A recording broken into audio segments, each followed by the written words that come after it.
हाँ जी स्टूडेंट्स, ਅੱਜ ਅਸੀਂ ਆਪਣੀ +1 ਕਲਾਸ ਇੰਗਲਿਸ਼ ਕੰਪਲਸਰੀ ਦੇ ਸੈਕਸ਼ਨ ਸੀ ਦੀ 5ਵੀਂ ਸਟੋਰੀ ਦੀ ਪੰਚ ਪਰਮੇਸ਼ਵਰ, ਜਿਸ ਨੂੰ ਕਿ ਮੁਨਸ਼ੀ ਪ੍ਰੇਮਚੰਦ ਨੇ ਲਿਖਿਆ ਹੋਇਆ ਹੈ, ਇਸ ਸਟੋਰੀ ਦੀ ਕੰਪਰੀਹੈਂਸਿਵ ਐਕਸਪਲੇਨੇਸ਼ਨ ਅਤੇ ਐਨਾਲਿਸਿਸ ਕੰਟੀਨਿਊ ਕਰਾਂਗੇ। ਇਹ ਵੀਡੀਓ ਇਸ ਸਟੋਰੀ ਦੀ ਸੀਰੀਜ਼ ਦੀ ਸਾਡੀ ਦੂਸਰੀ ਵੀਡੀਓ ਹੋਏਗੀ। ਸਟੂਡੈਂਟਸ, ਮੈਂ ਅੱਜ ਜੋ ਵੀਡੀਓ ਦੇ ਵਿੱਚ ਤੁਹਾਨੂੰ ਐਕਸਪਲੇਨੇਸ਼ਨ ਕਰਵਾ ਰਿਹਾ ਹਾਂ, ਉਸ ਦੇ ਬੇਸ ਤੇ ਮੈਂ ਅੱਜ ਇੱਕ ਆਨਲਾਈਨ MCQ ਕੁਇਜ਼ ਵੀ ਬਣਾਇਆ ਹੈ, ਜਿਸ ਦਾ ਲਿੰਕ ਮੈਂ ਤੁਹਾਨੂੰ ਡਿਸਕ੍ਰਿਪਸ਼ਨ ਬਾਕਸ ਦੇ ਵਿੱਚ ਦਿੱਤਾ ਹੈ। ਤਾਂ ਬੱਚਿਓ, ਅੱਜ ਵਾਲਾ ਵੀਡੀਓ ਚੰਗੀ ਤਰ੍ਹਾਂ ਦੇਖ ਕੇ ਤੁਸੀਂ ਇਸ ਲਿੰਕ ਤੇ ਜਾ ਕੇ ਇਹ ਕੁਇਜ਼ ਜ਼ਰੂਰ ਸੋਲਵ ਕਰੋ। ਇਸ ਨਾਲ ਤੁਹਾਨੂੰ ਐਗਜ਼ਾਮੀਨੇਸ਼ਨ ਪੁਆਇੰਟ ਆਫ ਵਿਊ ਦੇ ਨਾਲ ਵੀ ਫਾਇਦਾ ਹੋਏਗਾ ਅਤੇ ਤੁਹਾਡੀ ਇਸ ਚੈਪਟਰ ਦੇ ਪ੍ਰਤੀ ਜਾਣਕਾਰੀ ਹੋਰ ਵਧੀਆ ਹੋਏਗੀ। ਸਟੂਡੈਂਟਸ, ਮੈਂ ਇਸ ਸਟੋਰੀ ਦੇ ਪਹਿਲੇ ਵੀਡੀਓ ਦੇ ਵਿੱਚ ਇਸ ਚੈਪਟਰ ਦੇ ਰਾਈਟਰ ਮੁਨਸ਼ੀ ਪ੍ਰੇਮਚੰਦ ਬਾਰੇ ਜੋ ਇੰਟਰੋਡਕਟਰੀ ਪੈਰਾਗ੍ਰਾਫ ਦਿੱਤਾ ਹੋਇਆ ਹੈ ਉਹ ਤੁਹਾਨੂੰ ਐਕਸਪਲੇਨ ਕੀਤਾ ਹੈ। ਇਸੇ ਤਰ੍ਹਾਂ ਇਸੇ ਵੀਡੀਓ ਦੇ ਵਿੱਚ ਇਸ ਸਟੋਰੀ ਦਾ ਲਗਭਗ ਅੱਧਾ ਟੈਕਸਟ ਸਮਝਾਇਆ ਹੈ, ਜਿਵੇਂ ਕਿ ਤੁਸੀਂ ਸਕਰੀਨ ਦੇ ਉੱਪਰ ਦੇਖ ਪਾ ਰਹੇ ਹੋ। ਮੈਂ ਇਸ ਟੈਕਸਟ ਦੇ ਵਿੱਚ ਜਿੰਨੇ ਵੀ ਡਿਫਿਕਲਟ ਵਰਡਸ ਆਏ ਨੇ ਜਾਂ ਈਵਨ ਕਿ ਜਿਹੜੇ ਹਰ ਪੇਜ ਦੇ ਨੀਚੇ ਫੁੱਟ ਨੋਟਸ ਆਏ ਨੇ, ਉਹ ਵੀ ਤੁਹਾਨੂੰ ਨਾਲ ਦੀ ਨਾਲ ਮੈਂ ਐਕਸਪਲੇਨ ਕੀਤੇ ਨੇ। ਉਮੀਦ ਹੈ ਬੱਚਿਓ ਤੁਹਾਨੂੰ ਇਹ ਸਾਰਾ ਟੈਕਸਟ ਸਮਝ ਆ ਗਿਆ ਹੋਏਗਾ। ਜੇਕਰ ਤੁਹਾਡਾ ਇਹ ਵੀਡੀਓ ਮਿਸ ਹੋਇਆ ਹੈ ਤਾਂ ਮੈਂ ਤੁਹਾਨੂੰ ਸਕਰੀਨ ਦੇ ਟੌਪ ਰਾਈਟ ਕਾਰਨਰ ਦੇ ਉੱਪਰ ਇਸ ਵੀਡੀਓ ਦਾ ਲਿੰਕ ਪ੍ਰੋਵਾਈਡ ਕਰ ਰਿਹਾ ਹਾਂ, ਜਿਸ ਤੇ ਜਾ ਕੇ ਤੁਸੀਂ ਇਹ ਸਾਰਾ ਟੈਕਸਟ ਸਮਝ ਸਕਦੇ ਹੋ, ਤਾਂ ਕਿ ਤੁਹਾਨੂੰ ਅੱਜ ਦਾ ਬਾਕੀ ਰਹਿੰਦਾ ਹੋਇਆ ਇਸ ਸਟੋਰੀ ਦਾ ਟੈਕਸਟ ਸਮਝ ਆਵੇ। ਅਲਗੂ Chaudhary used to visit the courts frequently. ਅਲਗੂ Chaudhary court ਕਚਹਿਰੀਆਂ ਦੇ ਵਿੱਚ ਅਕਸਰ ਜਾਂਦਾ ਰਹਿੰਦਾ ਸੀ। ਫ੍ਰੀਕੁਐਂਟਲੀ ਦਾ ਮਤਲਬ ਹੁੰਦਾ ਬੱਚਿਓ ਅਕਸਰ। ਇੱਥੇ ਦੇਖੋ ਬੱਚਿਓ, ਮਾਡਲ ਵਰਬ ਲੱਗੀ ਹੈ ਯੂਜ਼ ਟੂ।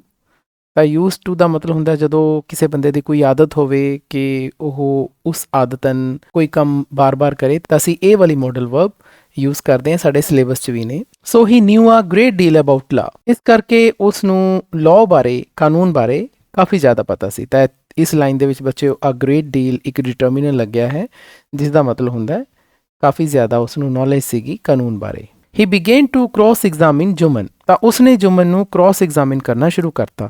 ਨਾ ਕ੍ਰੋਸ ਐਗਜ਼ਾਮਿਨ ਦਾ ਮਤਲਬ ਹੁੰਦਾ ਬੱਚਿਓ, ਜਦੋਂ ਤੁਸੀਂ ਅਕਸਰ ਕਿਸੇ ਮੂਵੀ ਜਾਂ ਸੀਰੀਜ਼ ਦੇ ਵਿੱਚ ਕਚਹਿਰੀ ਦੇਖੀ ਹੋਏਗੀ ਲੱਗਦੀ, ਕੋਰਟ ਦੇਖਿਆ ਹੋਏਗਾ, ਜਿਸ ਦੇ ਵਿੱਚ ਵਕੀਲ ਆਪਣੇ ਕਲਾਇੰਟਸ ਦੇ ਅੱਗੇ ਤਰ੍ਹਾਂ ਦੇ ਕੁਐਸਚਨ ਕਰਦੇ ਹੈ ਤਾਂ ਕਿ ਸੱਚ ਦਾ ਪਤਾ ਲਗਾਇਆ ਜਾ ਸਕੇ, ਤਾਂ ਉਸ ਨੂੰ ਕ੍ਰੋਸ ਐਗਜ਼ਾਮਿਨ ਕਰਨਾ ਕਹਿੰਦੇ ਆ। Each question hit Jumman like a blow to the heart. ਹੁਣ ਜਦੋਂ ਵੀ ਕੋਈ ਕੁਐਸਚਨ ਜੁਮਨ ਨੂੰ ਅਲਗੂ ਚੌਧਰੀ ਪੁੱਛਦਾ ਸੀ ਤਾਂ ਉਹ ਉਸਦੇ ਦਿਲ ਤੇ ਇੱਕ ਬਲੋ ਦੀ ਤਰ੍ਹਾਂ ਲੱਗਦਾ ਸੀ, ਮਤਲਬ ਉਸਦੇ ਦਿਲ ਤੇ ਇੱਕ ਸੱਟ ਦੀ ਤਰ੍ਹਾਂ ਲੱਗਦਾ ਸੀ। ਐ ਲੱਗਦਾ ਸੀ ਜਿਵੇਂ ਕੋਈ ਉਸਦੇ ਦਿਲ ਤੇ ਸੱਟ ਮਾਰ ਰਿਹਾ ਹੈ। Jumman was wondering what had happen to Algu. Jumman ਹੁਣ ਹੈਰਾਨ ਹੋ ਰਿਹਾ ਸੀ ਕਿ ਅਲਗੂ ਨੂੰ ਕੀ ਹੋ ਗਿਆ। Only a little while ago he was talking so differently. ਕੁਛ ਦੇਰ ਪਹਿਲਾਂ, ਅ ਲਿਟਲ ਵਾਈਲ ਅਗੋ, ਕੁਛ ਦੇਰ ਪਹਿਲਾਂ ਤਾਂ ਉਹ ਬਹੁਤ ਹੀ ਅਲੱਗ ਜਿਹਾ ਮੇਰੇ ਨਾਲ ਗੱਲ ਕਰ ਰਿਹਾ ਸੀ, ਹੁਣ ਉਹ ਮੈਨੂੰ ਕ੍ਰੋਸ ਐਗਜ਼ਾਮਿਨ ਕਰ ਰਿਹਾ ਹੈ। ਤਾਂ ਇਹ ਗੱਲਾਂ ਜੁਮਨ ਦੇ ਮਨ 'ਚ ਚੱਲ ਰਹੀਆਂ ਸੀ।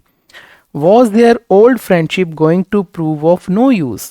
ਹੁਣ ਉਹ ਆਪਣੇ ਆਪ ਨਾਲ ਕੁਐਸਚਨ ਕਰ ਰਿਹਾ ਜੁਮਨ ਕਿ ਕੀ ਸਾਡੀ ਜਿਹੜੀ ਪੁਰਾਣੀ ਦੋਸਤੀ ਹੈ ਉਸ ਦਾ ਹੁਣ ਕੋਈ ਫਾਇਦਾ ਨਹੀਂ ਹੋਏਗਾ। Going to prove of no use, no use ਦਾ ਮਤਲਬ ਕਿ ਕੋਈ ਫਾਇਦਾ ਨਹੀਂ ਹੋਏਗਾ, ਸਾਡੀ ਦੋਸਤੀ ਵਿਅਰਥ ਚਲੀ ਗਈ।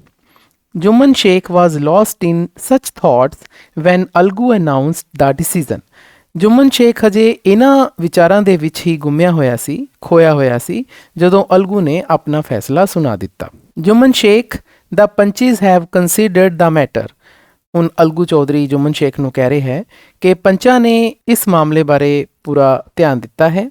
ਮੈਟਰ ਦਾ ਮਤਲਬ ਮਾਮਲਾ। It seems to them that the aunt should be paid a monthly allowance.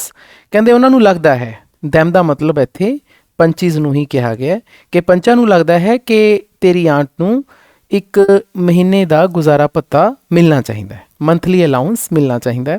It is our opinion that there is enough income from her property to pay her such an allowance. ਕਹਿੰਦੇ ਸਾਡਾ ਵਿਚਾਰ ਹੈ, opinion ਦਾ ਮਤਲਬ ਇੱਥੇ ਵਿਚਾਰ ਹੋ ਗਿਆ, ਇਸ ਪ੍ਰੋਪਰਟੀ ਤੋਂ, ਹਰ ਪ੍ਰੋਪਰਟੀ ਮਤਲਬ ਉਹੀ 3 ਬਿੱਗਾ ਜਿਹੜੀ ਜ਼ਮੀਨ ਆਂਟੀ ਨੇ ਆਪਣੇ ਜੁਮਨ ਦੇ ਨਾਂ ਲਗਵਾਈ ਸੀ, ਤਾਂ ਉਸ ਪ੍ਰੋਪਰਟੀ ਤੋਂ ਇੰਨੀ ਇਨਕਮ ਜ਼ਰੂਰ ਹੁੰਦੀ ਹੈ, ਇੰਨੀ ਆਮਦਨ ਜ਼ਰੂਰ ਹੁੰਦੀ ਹੈ ਕਿ ਉਸ ਨੂੰ ਮੰਥਲੀ ਅਲਾਊਂਸ ਪੇ ਕੀਤਾ ਜਾ ਸਕਦਾ। ਮਤਲਬ ਯਾਦ ਕਰੋ, ਜੁਮਨ ਸ਼ੇਖ ਇਹ ਕਹਿ ਰਿਹਾ ਸੀ ਕਿ ਜਿਹੜੀ ਮੇਰੀ ਆਂਟੀ ਨੇ ਮੇਰੇ ਨਾਂ 'ਤੇ ਜ਼ਮੀਨ ਲਗਾਈ ਆ, ਉਸ ਤੋਂ ਇੰਨੀ ਆਮਦਨ ਨਹੀਂ ਹੁੰਦੀ ਕਿ ਮੈਂ ਉਸ ਨੂੰ ਮੰਥਲੀ ਅਲਾਊਂਸ ਦੇਵਾਂ। ਇੱਥੇ ਜਿਹੜੇ ਪੰਚਾਂ ਨੇ ਫੈਸਲਾ ਦਿੱਤਾ ਹੈ ਉਸ ਤੋਂ ਉਲਟ ਦਿੱਤਾ ਹੈ ਕਿ ਨਹੀਂ, ਪ੍ਰੋਪਰਟੀ ਤੋਂ ਇੰਨੀ ਆਮਦਨ ਹੋ ਜਾਂਦੀ ਹੈ ਕਿ ਤੂੰ ਉਸ ਨੂੰ ਮੰਥਲੀ ਅਲਾਊਂਸ ਦੇ ਸਕਦਾ। ਦਿਸ ਇਜ਼ ਆਵਰ ਡਿਸੀਜ਼ਨ, ਇਹ ਸਾਡਾ ਫੈਸਲਾ ਹੈ। If Jumman is unwilling to pay her the allowance the agreement should be cancel. ਜੇਕਰ ਜੁਮਨ ਇਹ ਅਲਾਊਂਸ, ਇਹ ਭੱਤਾ ਦੇਣ ਤੋਂ ਇਨਕਾਰੀ ਹੈ, ਅਨਵਿਲਿੰਗ ਦਾ ਮਤਲਬ ਉਹ ਨਹੀਂ ਚਾਹੁੰਦਾ ਕਿ ਮੈਂ ਇਹ ਗੁਜ਼ਾਰਾ ਭੱਤਾ ਆਪਣੀ ਆਂਟੀ ਨੂੰ ਦੇਵਾਂ, ਤਾਂ ਇਹ ਜਿਹੜਾ ਐਗਰੀਮੈਂਟ ਹੋਇਆ ਹੋਇਆ ਹੈ ਆਂਟੀ ਤੇ ਜੁਮਨ ਦੇ ਵਿਚਕਾਰ, ਇਸ ਨੂੰ ਕੈਂਸਲ ਕੀਤਾ ਜਾਣਾ ਚਾਹੀਦਾ ਹੈ। ਐਗਰੀਮੈਂਟ ਦਾ ਮਤਲਬ ਉਹੀ ਹੈ ਬੱਚਿਓ ਕਿ ਜਿਸ ਐਗਰੀਮੈਂਟ ਦੇ ਜ਼ਰੀਏ ਜੁਮਨ ਦੀ ਆਂਟ ਨੇ 3 ਬਿੱਗਾ ਜ਼ਮੀਨ ਜੁਮਨ ਦੇ ਲਿਖੇ ਲਾਈ ਸੀ, ਜਿਹੜਾ ਲੀਗਲ ਡਾਕੂਮੈਂਟ ਆਪਾਂ ਪਹਿਲਾਂ ਪੜ੍ਹਿਆ, ਤਾਂ ਹੁਣ ਪੰਚਾਂ ਨੇ ਇਹ ਡਿਸੀਜ਼ਨ ਦਿੱਤਾ ਕਿ ਜੇਕਰ ਤੂੰ ਉਸ ਨੂੰ ਮੰਥਲੀ ਅਲਾਊਂਸ ਨਹੀਂ ਦੇਂਗਾ ਤਾਂ ਫਿਰ ਜਿਹੜੀ ਤੇਰੇ ਨਾਮ ਤੇ ਤੇਰੀ ਆਂਟੀ ਨੇ 3 ਬਿੱਗਾ ਜ਼ਮੀਨ ਲਗਾਈ ਹੈ, ਇਹ ਉਸ ਨੂੰ ਵਾਪਸ ਮਿਲਣੀ ਚਾਹੀਦੀ ਹੈ, ਇਹ ਐਗਰੀਮੈਂਟ ਕੈਂਸਲ ਹੋਣਾ ਚਾਹੀਦਾ। ਜੁਮਨ ਵਾਸ ਸਟੰਡ, ਤਾਂ ਇਹ ਸ਼ਬਦ ਸੁਣ ਕੇ ਜੁਮਨ ਤਾਂ ਸਟੰਡ ਹੋ ਗਿਆ। ਸਟੰਡ ਦਾ ਮਤਲਬ ਹੁੰਦਾ ਬੱਚਿਓ ਵੈਰੀ ਸਰਪ੍ਰਾਈਜ਼ਡ, ਬਹੁਤ ਜ਼ਿਆਦਾ ਹੈਰਾਨ ਹੋ ਗਿਆ, ਪੁਚੱਕਾ ਹੀ ਰਹਿ ਗਿਆ ਕਿ ਆਹ ਕੀ ਹੋ ਗਿਆ ਮੇਰੇ ਨਾਲ। ਉਸਨੇ ਤਾਂ ਇਹ ਬਿਲਕੁਲ ਵੀ ਸੋਚਿਆ ਨਹੀਂ ਸੀ, ਉਹਨੂੰ ਤਾਂ ਲੱਗਦਾ ਸੀ ਕਿ ਮੈਂ ਬਾਜ਼ੀ ਆਲਰੇਡੀ ਜਿੱਤਿਆ ਹੋਇਆ, ਆਪਾਂ ਪਹਿਲਾਂ ਪੜ੍ਹਿਆ। ਹਿਜ਼ ਓਨ ਫਰੈਂਡ, ਉਸਦਾ ਆਪਣਾ ਦੋਸਤ, who would have thought he would behave like an enemy and stab him in the back. ਕਿਸਨੇ ਸੋਚਿਆ ਸੀ, who would have thought, ਕਿਸਨੇ ਸੋਚਿਆ ਸੀ ਕਿ ਉਸਦਾ ਆਪਣਾ ਦੋਸਤ, ਹੀ ਦਾ ਮਤਲਬ ਇੱਥੇ ਉਸਦੇ ਦੋਸਤ ਅਲਗੂ ਚੌਧਰੀ ਦੀ ਹੀ ਗੱਲ ਹੋ ਰਹੀ ਹੈ, ਕਿ ਉਸਦਾ ਆਪਣਾ ਦੋਸਤ ਇੱਕ ਦੁਸ਼ਮਣ ਦਾ ਕੰਮ ਕਰੇਗਾ, ਦੁਸ਼ਮਣ ਦੀ ਤਰ੍ਹਾਂ ਬਿਹੇਵ ਕਰੇਗਾ ਅਤੇ ਉਸ ਨੂੰ ਛੁਰਾ ਮਾਰੇਗਾ। ਸਟੈਬ ਦਾ ਮਤਲਬ ਹੁੰਦਾ ਬੱਚਿਓ ਛੁਰਾ ਮਾਰਨਾ, ਇਨ ਦਾ ਬੈਕ ਪਿੱਠ ਪਿੱਛੇ, ਪਿੱਠ ਪਿੱਛੇ ਛੁਰਾ ਮਾਰਨ ਦਾ ਮਤਲਬ ਇੱਥੇ ਕਿ ਉਸ ਨੂੰ ਧੋਖਾ ਦੇਗਾ। ਸਟੈਬ ਹਿਮ ਇਨ ਦਾ ਬੈਕ ਇੱਕ ਇਡੀਅਮ ਹੈ ਬੱਚਿਓ, ਤਾਂ ਸਟੈਬ ਇਨ ਦਾ ਬੈਕ ਦਾ ਮਤਲਬ ਹੁੰਦਾ ਕਿਸੇ ਨੂੰ ਧੋਖਾ ਦੇਣ ਨੂੰ ਕਿਹਾ ਜਾਂਦਾ ਹੈ। It is in such situations as this that one comes to recognize one's genuine friends from false ones। ਕਹਿੰਦੇ ਇਹਨਾਂ ਹਾਲਾਤਾਂ ਦੇ ਵਿੱਚ ਹੀ, ਇਹਨਾਂ ਸਿਚੁਏਸ਼ਨਸ ਦੇ ਵਿੱਚ ਹੀ ਪਤਾ ਲੱਗਦਾ ਹੈ ਕਿ ਕੌਣ ਸਾਡਾ ਜੈਨੂਇਨ ਫਰੈਂਡ ਹੈ, ਸਾਡਾ ਸੱਚਾ ਦੋਸਤ ਹੈ, ਅਤੇ ਕੌਣ ਸਾਡਾ ਫਾਲਸ ਵਨ ਹੈ, ਮਤਲਬ ਕਿ ਝੂਠਾ ਦੋਸਤ ਹੈ। ਜੈਨੂਇਨ ਦਾ ਮਤਲਬ ਹੁੰਦਾ ਬੱਚਿਓ ਟਰੂ, ਇੱਥੇ ਕਿਹਾ ਜਾਏਗਾ ਟਰੂ ਸੱਚਾ ਫਰੈਂਡ। ਜੈਨੂਇਨ ਫਰੈਂਡ ਦਾ ਮਤਲਬ ਇੱਥੇ ਟਰੂ ਫਰੈਂਡ ਹੋ ਗਿਆ। ਫਾਲਸ ਵਨ ਦਾ ਮਤਲਬ ਇੱਥੇ ਜੋ ਸਾਡਾ ਝੂਠਾ ਦੋਸਤ ਹੈ, ਕਿ ਹਾਲਾਤ ਹੀ ਦੱਸਦੇ ਹੁੰਦੇ ਨੇ ਕਿ ਕੌਣ ਤੁਹਾਡਾ ਸੱਚਾ ਦੋਸਤ ਹੈ ਅਤੇ ਕੌਣ ਤੁਹਾਡਾ ਝੂਠਾ ਦੋਸਤ ਹੈ। ਹਾਲਾਤਾਂ ਤੋਂ ਹੀ ਰੈਕੋਗਨਾਈਜ਼ ਹੁੰਦਾ ਹੈ, ਪਛਾਣਿਆ ਜਾਂਦਾ ਹੈ ਕੌਣ ਸੱਚਾ ਹੈ ਅਤੇ ਕੌਣ ਝੂਠਾ ਹੈ। ਵਾਟ ਆ ਟ੍ਰਿਕ ਆਫ ਫੇਟ, ਕਹਿੰਦੇ ਕਿਸਮਤ ਨੇ ਕੀ ਖੇਲ ਰਚਿਆ ਸੀ। ਆਪਾਂ ਪੰਜਾਬੀ 'ਚ ਕਹਿ ਦਿੰਦੇ ਆ ਨਾ ਕਿ ਕਿਸਮਤ ਦਾ ਹੀ ਖੇਲ ਬਣ ਗਿਆ ਇਹ, ਤਾਂ ਉਹਦੀ ਇੰਗਲਿਸ਼ ਹੁੰਦੀ ਹੈ ਵਾਟ ਆ ਟ੍ਰਿਕ ਆਫ ਫੇਟ। ਫੇਟ ਦਾ ਮਤਲਬ ਹੁੰਦਾ ਹੈ ਕਿਸਮਤ। ਬੀਇੰਗ ਲੈਟ ਡਾਊਨ ਬਾਏ ਦਾ ਵੈਰੀ ਮੈਨ ਹੀ ਟਰਸਟਿਡ ਮੋਸਟ, ਕਹਿੰਦੇ ਉਸੇ ਇਨਸਾਨ ਨੇ ਉਸ ਨੂੰ ਨਿਰਾਸ਼ ਕੀਤਾ। ਨਾਓ ਲੈਟ ਡਾਊਨ ਬੱਚਿਓ ਵੈਸੇ ਫਰੇਜ਼ਲ ਵਰਬ ਹੁੰਦੀ ਹੈ, ਇਹਦਾ ਮਤਲਬ ਹੁੰਦਾ ਹੈ ਡਿਸਅਪੁਆਇੰਟ ਹੋਣਾ, ਨਿਰਾਸ਼ ਹੋਣਾ, ਕਿ ਉਸੇ ਇਨਸਾਨ ਨੇ ਉਸ ਨੂੰ ਲੈਟ ਡਾਊਨ ਕੀਤਾ, ਨਿਰਾਸ਼ ਕੀਤਾ, ਜਿਸ ਤੇ ਕਿ ਉਸਨੇ ਸਭ ਤੋਂ ਜ਼ਿਆਦਾ ਭਰੋਸਾ ਕੀਤਾ ਸੀ, ਵਿਸ਼ਵਾਸ ਕੀਤਾ ਸੀ। ਇੱਥੇ ਹੀ ਦਾ ਮਤਲਬ ਫੇਰ ਉਸਦੇ ਆਪਣੇ ਦੋਸਤ ਅਲਗੂ ਚੌਧਰੀ ਤੋਂ ਹੀ ਹੈ। But Ramdhan and other members of the panchayat were openly praising the just decision. ਪਰੰਤੂ ਰਾਮਧਨ ਮਿਸ਼ਰ ਅਸੀਂ ਪਹਿਲਾਂ ਪੜ੍ਹਿਆ ਬੱਚਿਓ, ਜੋ ਕਿ ਪੰਚਾਇਤ ਦੇ ਵਿੱਚ ਮੈਂਬਰ ਹੈ, ਉੱਥੇ ਬੈਠਾ ਹੈ, ਅਤੇ ਹੋਰ ਜਿਹੜੇ ਪੰਚਾਇਤ ਦੇ ਮੈਂਬਰਸ ਨੇ ਉਹ ਖੁੱਲ੍ਹੇ ਓਪਨਲੀ, ਮਤਲਬ ਬਹੁਤ ਹੀ ਓਪਨ ਹੋ ਕੇ ਪ੍ਰੇਜ਼ ਕਰ ਰਹੇ ਸੀ, ਪ੍ਰਸ਼ੰਸਾ ਕਰ ਰਹੇ ਸੀ ਇਸ ਸਹੀ ਫੈਸਲੇ ਦੀ। ਜਸਟ ਦਾ ਮਤਲਬ ਇੱਥੇ ਬੱਚਿਓ ਰਾਈਟ ਹੈ, ਕਿ ਜੋ ਸਹੀ ਫੈਸਲਾ ਹੋਇਆ ਸੀ ਉਸ ਦੀ ਸਾਰੇ ਜਣੇ ਪ੍ਰੇਜ਼ ਕਰ ਰਹੇ ਸੀ। ਦਿਸ ਵਾਜ਼ ਦਾ ਟਰੂ ਪੰਚਾਇਤ, ਕਹਿੰਦੇ ਇਹ ਇੱਕ ਸੱਚੀ ਪੰਚਾਇਤ ਸੀ। Friendship is all very well, ਕਹਿੰਦੇ ਠੀਕ ਹੈ ਦੋਸਤੀ ਚੰਗੀ ਹੁੰਦੀ ਹੈ, ਇਜ਼ ਆਲ ਵੈਰੀ ਵੈਲ, ਦੋਸਤੀ ਆਪਣੀ ਥਾਂ ਤੇ ਠੀਕ ਹੈ, but it must B kept in it's proper place, ਪਰੰਤੂ ਦੋਸਤੀ ਨੂੰ ਆਪਣੀ ਸਹੀ ਜਗ੍ਹਾ ਮਿਲਣੀ ਚਾਹੀਦੀ ਹੈ, ਉੱਥੇ ਹੀ ਇਸ ਨੂੰ ਰੱਖਿਆ ਜਾਣਾ ਚਾਹੀਦਾ ਹੈ। ਪ੍ਰੋਪਰ ਪਲੇਸ ਦਾ ਮਤਲਬ ਸਹੀ ਜਗ੍ਹਾ, ਜਿੱਥੇ ਦੋਸਤੀ ਹੈ ਉੱਥੇ ਦੋਸਤੀ ਰਹਿਣੀ ਚਾਹੀਦੀ ਹੈ, ਹਰ ਚੀਜ਼ ਦੇ ਉੱਪਰ ਦੋਸਤੀ ਹਾਵੀ ਨਹੀਂ ਹੋਣੀ ਚਾਹੀਦੀ। ਇਸ ਲਾਈਨ ਦਾ ਮਤਲਬ ਇਹ ਹੈ। Man's primary duty is to be just and true, ਮਨੁੱਖ ਦਾ ਜਿਹੜਾ ਮੁੱਢਲਾ ਫਰਜ਼ ਹੈ ਉਹ ਇਹ ਹੈ ਕਿ ਉਹ ਜਸਟ ਹੋਵੇ, ਮਤਲਬ ਕਿ ਰਾਈਟ ਸਹੀ ਹੋਵੇ, ਐਂਡ ਟਰੂ ਅਤੇ ਉਹ ਸੱਚਾ ਹੋਵੇ। ਇਹ ਮਨੁੱਖ ਦਾ ਅਸਲੀ ਫਰਜ਼ ਹੈ। It is the riches who support the world, ਕਹਿੰਦੇ ਇਹ ਗੁੱਡ ਪਰਸਨਸ ਨੇ। ਨਾਓ ਰਾਈਚਸ ਦਾ ਮਤਲਬ ਇੱਥੇ ਬੱਚਿਓ ਗੁੱਡ ਪਰਸਨਸ ਹੋ ਗਏ, ਜੋ ਨੇਕ ਪਰਸਨ ਨੇ, ਚੰਗੇ ਇਨਸਾਨ ਨੇ। ਇਹ ਚੰਗੇ ਇਨਸਾਨ ਨੇ ਜਿਨ੍ਹਾਂ ਦੇ ਸਿਰ ਤੇ ਸੰਸਾਰ ਚੱਲਦਾ ਹੈ। ਹੂ ਸਪੋਰਟ ਦਾ ਵਰਲਡ, ਆਪਾਂ ਕਹਿੰਦੇ ਹਾਂ ਨਾ ਕਿ ਦੁਨੀਆ ਚੰਗੇ ਬੰਦਿਆਂ ਦੇ ਸਿਰ ਤੇ ਚੱਲਦੀ ਹੈ, ਤਾਂ ਉਸਦੀ ਇੰਗਲਿਸ਼ ਇਹੀ ਹੈ ਕਿ it is the riches who support the world, otherwise it would have perished long ago. ਨਹੀਂ ਤਾਂ, ਅਦਰਵਾਈਜ਼ ਦਾ ਮਤਲਬ ਨਹੀਂ ਤਾਂ, ਇਟ ਦਾ ਮਤਲਬ ਇੱਥੇ ਵਰਲਡ ਤੋਂ ਹੀ ਹੈ ਕਿ ਸੰਸਾਰ ਹੁਣ ਤੱਕ ਖਤਮ ਹੋ ਗਿਆ ਹੁੰਦਾ। ਪੈਰਿਸ਼ ਦਾ ਮਤਲਬ ਹੁੰਦਾ ਹੈ ਖਤਮ ਹੋਣਾ, ਇਹ ਸੰਸਾਰ ਖਤਮ ਹੋ ਗਿਆ ਹੁੰਦਾ ਲੌਂਗ ਐਗੋ, ਬਹੁਤ ਦੇਰ ਪਹਿਲਾਂ। ਸੰਸਾਰ ਚੱਲ ਹੀ ਚੰਗੇ ਬੰਦਿਆਂ ਦੇ ਸਿਰ ਤੇ ਰਿਹਾ ਬੱਚਿਓ, ਜੇਕਰ ਚੰਗੇ ਬੰਦੇ ਨਾ ਹੋਣ ਤਾਂ ਸੰਸਾਰ ਕਦ ਦਾ ਖਤਮ ਹੋ ਜਾਂਦਾ। ਇੱਥੇ ਹੀ ਗੱਲਾਂ ਕਹੀਆਂ ਗਈਆਂ ਨੇ। ਸਟੂਡੈਂਟਸ, ਮੈਂ ਇੱਥੇ ਦੱਸਣਾ ਚਾਹਾਂਗਾ ਕਿ ਅਸੀਂ ਆਲਰੇਡੀ +1 ਕਲਾਸ ਇੰਗਲਿਸ਼ ਕੰਪਲਸਰੀ ਦੇ ਬਹੁਤ ਸਾਰੇ ਚੈਪਟਰਸ ਕਵਰ ਕਰ ਚੁੱਕੇ ਹਾਂ। ਸਾਡੀ ਬੁੱਕ ਦੇ ਸੈਕਸ਼ਨ ਏ ਦੇ ਬਹੁਤ ਸਾਰੇ ਐਸੇ, ਜਿਵੇਂ ਕਿ ਪਹਿਲਾ essay gender bias, second the portrait of a lady, fourth liberty and discipline, fifth a president speaks, sixth the earth is not ours, seventh let's not forget the martyrs ਅਤੇ eighth ਐਸੇ water ਆ true ਐਲੈਕਸਰ ਅਸੀਂ cover ਕਰ ਚੁੱਕੇ ਹਾਂ। ਇਸੇ ਤਰ੍ਹਾਂ section B ਦੀਆਂ ਬਹੁਤ ਸਾਰੀਆਂ ਪੋਇਮਸ, ਜਿਵੇਂ ਕਿ ਪਹਿਲੀ poem lines written in early spring, second a mother's day, third television, fourth Upagupta, fifth confessions of a born spectator ਅਤੇ six poem the little black boy ਅਸੀਂ ਕਵਰ ਕਰ ਚੁੱਕੇ ਹਾਂ। ਸੈਕਸ਼ਨ ਸੀ ਦੇ ਵੀ ਬਹੁਤ ਸਾਰੇ ਚੈਪਟਰਸ ਜੋ ਕਿ ਸਟੋਰੀਜ਼ ਹਨ, ਜਿਵੇਂ ਕਿ ਪਹਿਲੀ ਸਟੋਰੀ ਐਨ ਐਸਟ੍ਰੋਲੋਜਰਸ ਡੇ, ਦ ਟਾਈਗਰ ਇਨ ਦ ਟਨਲ ਸੈਕਿੰਡ ਸਟੋਰੀ ਹੈ, ਥਰਡ ਸਟੋਰੀ ਸਪੈਰੋਜ਼ ਅਤੇ ਫੋਰਥ ਸਟੋਰੀ ਦ ਮਾਡਲ ਮਿਲੀਨੀਅਰ ਅਸੀਂ ਕਵਰ ਕਰ ਚੁੱਕੇ ਹਾਂ। ਸਾਡੀ ਫਿਫਥ ਸਟੋਰੀ ਦ ਪੰਚ ਪਰਮੇਸ਼ਵਰ ਦੀ ਸਟੱਡੀ ਅਸੀਂ ਜਾਰੀ ਕੀਤੀ ਹੋਈ ਹੈ। ਤਾਂ ਬੱਚਿਓ, ਮੈਂ ਸਾਰੇ ਚੈਪਟਰਸ ਦੀ ਕੰਪਰੀਹੈਂਸਿਵ ਐਕਸਪਲੇਨੇਸ਼ਨ, ਇਹਨਾਂ ਦੇ ਹਰ ਤਰ੍ਹਾਂ ਦੇ ਕੁਐਸਚਨ ਆਨਸਰਸ ਅਤੇ ਐਕਸਰਸਾਈਜ਼ ਸੋਲੂਸ਼ਨਸ ਦੇ ਵੀਡੀਓ ਆਲਰੇਡੀ ਤੁਹਾਡੇ ਨਾਲ ਸ਼ੇਅਰ ਕਰ ਚੁੱਕਿਆ ਹਾਂ।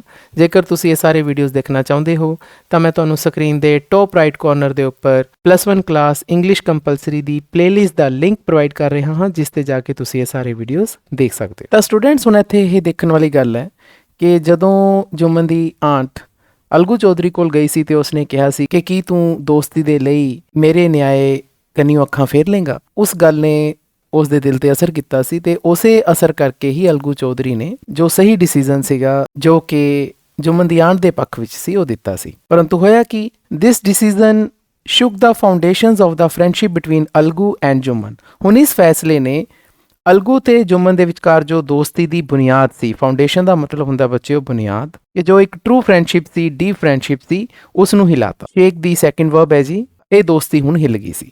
ਨਾਓ they were not seen talking with each other. ਹੁਣ ਉਹ ਇੱਕ ਦੂਜੇ ਨਾਲ ਗੱਲ ਕਰਦੇ ਨਹੀਂ ਸੀ ਦਿਖਦੇ, ਇੱਕ ਦੂਜੇ ਨਾਲ ਉਹਨਾਂ ਨੇ ਗੱਲਬਾਤ ਬੰਦ ਕਰਤੀ ਸੀ। Their old friendship, which had stood firm like a tree, could not withstand the first blast of truth. ਹੁਣ ਉਹਨਾਂ ਦੀ ਜਿਹੜੀ ਪੁਰਾਣੀ ਦੋਸਤੀ ਸੀ, ਜਿਹੜੀ ਕਿ ਇੱਕ ਦਰਖਤ ਦੀ ਤਰ੍ਹਾਂ ਬਿਲਕੁਲ ਕਾਇਮ ਖੜੀ ਸੀ। ਫਰਮ ਦਾ ਮਤਲਬ ਕਾਇਮ ਹੋਣਾ। ਇੱਕ ਦਰਖਤ ਜਿਵੇਂ ਕਾਇਮ ਖੜਦਾ ਹੈ, ਹਨੇਰੀਆਂ ਆਉਂਦੀਆਂ ਨੇ, ਝੱਖੜ ਆਉਂਦੇ ਨੇ, ਲੇਕਿਨ ਉਹ ਦਰਖਤ ਜਿਸ ਦੀ ਬੁਨਿਆਦ ਬਹੁਤ ਹੀ ਮਜ਼ਬੂਤ ਹੁੰਦੀ ਹੈ, ਉਹ ਕਾਇਮ ਰਹਿੰਦਾ ਉਸ ਹਨੇਰੀ ਤੇ ਝੱਖੜ 'ਚ। ਪਰੰਤੂ ਹੁਣ ਉਹੀ ਵਾਲੀ ਦੋਸਤੀ ਦੀ ਬੁਨਿਆਦ ਵਿਦਸਟੈਂਡ ਨਹੀਂ ਕਰ ਸਕੀ, ਝੱਲ ਨਹੀਂ ਸਕੀ। ਕੀ ਨਹੀਂ ਚੱਲ ਸਕੀ? ਦਾ ਫਸਟ ਬਲਾਸਟ ਆਫ ਟਰੂਥ, ਸੱਚਾਈ ਦਾ ਪਹਿਲਾ ਬੁੱਲਾ। ਨਾ ਬਲਾਸਟ ਦਾ ਮਤਲਬ ਹੁੰਦਾ ਬੱਚਿਓ ਹਵਾ ਦਾ ਜਿਹੜਾ ਝੋਂਕਾ ਆਉਂਦਾ ਨਾ, ਉਸ ਨੂੰ ਆਪਾਂ ਕਹਿੰਦੇ ਹਾਂ। ਹੁਣ ਇਹ ਕਿਹੜੀ ਹਵਾ ਸੀ? ਇਹ ਸੱਚਾਈ ਵਾਲੀ ਹਵਾ ਸੀ, ਜਿਸ ਨੂੰ ਕਿ ਅਲਗੂ ਚੌਧਰੀ ਅਤੇ ਜੁਮਨ ਸ਼ੇਖ ਦੀ ਦੋਸਤੀ ਚੱਲ ਨਹੀਂ ਸਕੀ। ਇੱਥੇ ਇਹੀ ਗੱਲ ਕਹੀ ਗਈ ਹੈ। ਨਾਓ ਵੈਨ ਦੇ ਮੈਟ ਦੇ ਵਰ ਫਾਰਮਲ ਵਿਦ ਈਚ ਅਦਰ। ਹੁਣ ਜਦੋਂ ਵੀ ਉਹ ਮਿਲਦੇ ਸੀ, ਉਹ ਇੱਕ ਦੂਜੇ ਨਾਲ ਫਾਰਮਲ ਹੋ ਕੇ ਮਿਲਦੇ ਸੀ। ਨਾ ਫਾਰਮਲ ਦਾ ਮਤਲਬ ਹੁੰਦਾ ਬੱਚਿਓ ਰਸਮੀ ਤੌਰ ਤੇ, ਜਿਵੇਂ ਦੋ ਅਣਜਾਣ ਬੰਦੇ ਇੱਕ ਦੂਜੇ ਨੂੰ ਮਿਲਦੇ ਨੇ, ਕੋਈ ਜ਼ਿਆਦਾ ਗੱਲ ਨਹੀਂ ਕਰਦੇ, ਇਸ ਤਰੀਕੇ ਨਾਲ ਉਹ ਮਿਲਦੇ ਸੀ। ਹਾਲਾਂਕਿ ਪਹਿਲਾਂ ਇਸ ਤਰ੍ਹਾਂ ਨਹੀਂ ਸੀ ਮਿਲਦੇ, ਬੜੇ ਹੀ ਪਹਿਲਾਂ ਉਹ ਪਿਆਰ ਨਾਲ ਆਪਣਤ ਨਾਲ ਮਿਲਦੇ ਸੀ, ਪਰ ਹੁਣ ਉਹ ਫਾਰਮਲ ਹੋ ਗਏ ਸੀ, ਹੁਣ ਉਹ ਇਨਫਾਰਮਲ ਨਹੀਂ ਸੀ ਰਹੇ। They greeted each other coldly as a sword greets a shield. ਤਾਂ ਹੁਣ ਉਹ ਇੱਕ ਦੂਜੇ ਨੂੰ ਬਹੁਤ ਹੀ ਠੰਡੇ ਸੁਭਾਅ ਨਾਲ, ਕੋਲਡਲੀ ਦਾ ਮਤਲਬ ਬਹੁਤ ਹੀ ਠੰਡੇ ਜਿਹੇ ਸੁਭਾਅ ਨਾਲ ਇੱਕ ਦੂਜੇ ਨੂੰ ਗ੍ਰੀਟ ਕਰਦੇ ਸੀ, ਇੱਕ ਦੂਜੇ ਨੂੰ ਮਿਲਦੇ ਸੀ। ਬਿਲਕੁਲ ਉਸੇ ਤਰ੍ਹਾਂ ਜਿਵੇਂ ਇੱਕ ਤਲਵਾਰ ਢਾਲ ਨੂੰ ਮਿਲਦੀ ਹੈ। ਨਾ ਸਵੋਰਡ ਦਾ ਮਤਲਬ ਹੁੰਦਾ ਬੱਚੇ ਉਹ ਤਲਵਾਰ, ਅਤੇ ਸ਼ੀਲਡ ਜੋ ਕਿ ਇੱਕ ਢਾਲ ਹੁੰਦੀ ਹੈ ਜਿਸ ਨਾਲ ਕਿ ਤਲਵਾਰ ਦੇ ਵਾਰ ਤੋਂ ਆਪਣੇ ਆਪ ਨੂੰ ਬਚਾਇਆ ਜਾਂਦਾ, ਉਸ ਨੂੰ ਸ਼ੀਲਡ ਕਿਹਾ ਜਾਂਦਾ ਹੈ। ਸਵੋਰਡ ਤੇ ਸ਼ੀਲਡ ਦਾ ਰਿਸ਼ਤਾ ਕੋਈ ਬਹੁਤਾ ਵਧੀਆ ਨਹੀਂ ਹੁੰਦਾ, ਇੱਕ ਦੂਜੇ ਨੂੰ ਸੱਟ ਮਾਰਦੀਆਂ ਨੇ। ਤਾਂ ਇਹੀ ਗੱਲ ਇੱਥੇ ਕਹੀ ਗਈ ਹੈ ਕਿ ਜਿਵੇਂ ਇੱਕ ਸਵੋਰਡ ਸ਼ੀਲਡ ਨੂੰ ਮਿਲਦੀ ਹੈ, ਉਸੇ ਤਰ੍ਹਾਂ ਉਹ ਇੱਕ ਦੂਜੇ ਨੂੰ ਬਹੁਤ ਹੀ ਕੋਲਡ ਹੋ ਕੇ, ਬਹੁਤ ਹੀ ਠੰਡੇ ਜਿਹੇ ਹੋ ਕੇ ਮਿਲਦੇ ਸੀ। Algu's betrayal played on Jumman's mind all the time. ਤਾਂ ਅਲਗੂ ਦਾ ਜਿਹੜਾ ਇਹ ਧੋਖਾ ਸੀ, ਬਿਟਰੇਲ ਦਾ ਮਤਲਬ ਹੁੰਦਾ ਬੱਚੇ ਧੋਖਾ, ਉਹ ਜੁਮਨ ਦੇ ਮਾਈਂਡ ਦੇ ਉੱਪਰ, ਮਨ ਦੇ ਉੱਪਰ ਹਮੇਸ਼ਾ ਚੱਲਦਾ ਰਹਿੰਦਾ ਸੀ। ਪਲੇ ਔਨ,